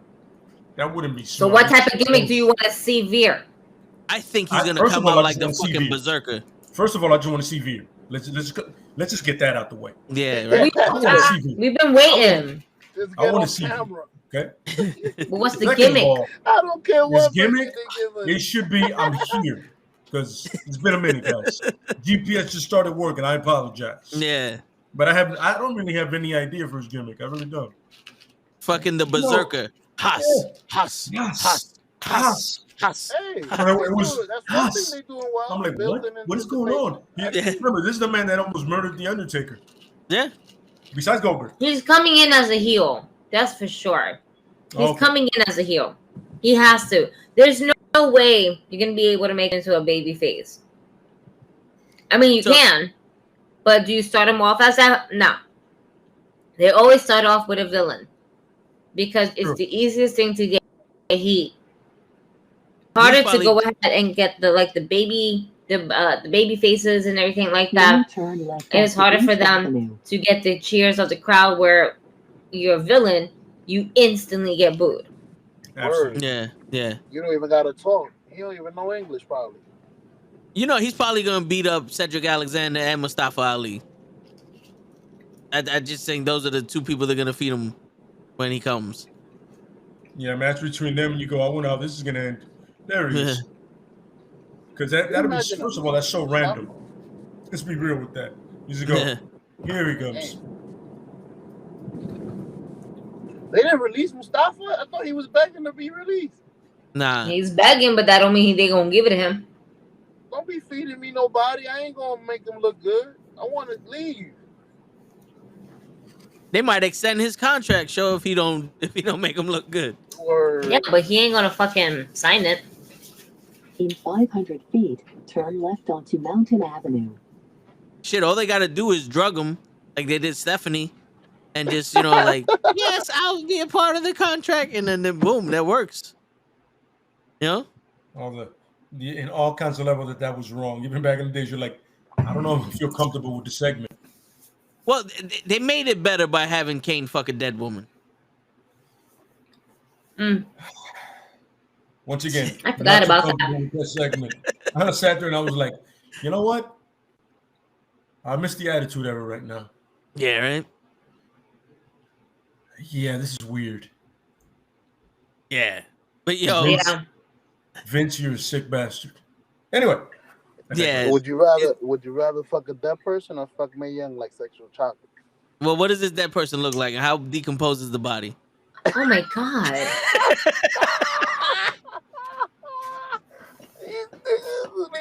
Yo, take Mae Young. My man said I'll take everybody over. Now we whatever rail we were on, it's definitely we're off it now. The decent rail. Hey, it's wrestling. It's wrestling. Nope. Mae Young is the wrestler. Nope. Mae Young gave birth to a hand, bro. I can't trust that. Nope. Mae Young is also You dead. let that man grow up, all right? You leave her son out of it. You leave Manito out of it, all right? That's his name, Manito, all right? Throwing it out there. That's his name. That was a very white hand for an African American man. This is true. Listen, her genes run strong, okay? It's Mae Young, all right? Shit. Yeah, I'm pretty sure it Did you was see the Briscoe. tattoo she had on her arm? Fuck out of here. Fuck with Mae Young. It was Gerald Briscoe. That's the daddy. Probably. Jesus. That's really gross. Anyway. Oh my god. No. Yeah, word. Well, yo, I don't know about if you guys are down for it, but we might have a show on Sunday. A special show. If you guys are free, I will talk about it later on afterwards. But with another guest, the one I was telling you about. Oh, okay. Yeah, because he's not available on those days. Understood. Yeah. I feel like a dick right now. All right, Coley, there you go. But yeah, we'll talk about that afterwards. But yeah, next week we'll definitely talk about the blood in the sand. We'll give our predictions to that shit. We're gonna actually. I want to know if you guys are actually gonna watch it or not. I mean, okay, not for nothing. I haven't even watched Raw for like the last 3 to 4 weeks, maybe about more than that. You absolutely did not miss anything. I know. I only catch like maybe the last 40 minutes of Raw, which is really just 15 minutes of wrestling, and the rest is commercials and video promos and shit. So yeah. I just go to YouTube and watch AEW Dark Evolution. Actual wrestling. Yeah. Something entertaining. Yeah, right? Well, on that note, everybody, this has been the 1 year anniversary of the Knucklehead podcast. This is the first episode. Our first episode. One hell of a guest with Kofi Wheaton. Thanks for Kenny stopping by. Thanks for everybody in the chat, putting their chats and the questions out there. Sorry we didn't get to most of y'all. Thanks for Show coming by and actually giving us the vent. Word. Showing us the fucking vent. On the anniversary. Hey. Word. Special guest on the anniversary. That's right. Thanks for Gigi coming by and beating the shit out of her laptop and winning that battle. Word. Thanks for Late coming back. Hopefully Kofi comes back. We didn't scare him too much as we argued with this man. Word. Yeah, that was a good one. Yeah. That was, sorry. And then the good brother was supposed to be here also. So hopefully he comes on next time also. Late, thanks for coming back after we did the whole birthday thing. Because he got weird. It got weird. It got uncomfortable a little bit. I was like, Hookah Bear and this guy are arguing. I gotta go. I didn't say Tokus. Hookah Bear is a focus. This is true. That's right. And on that note, everybody, it's your friendly neighborhood Knucklehead signing out. Peace.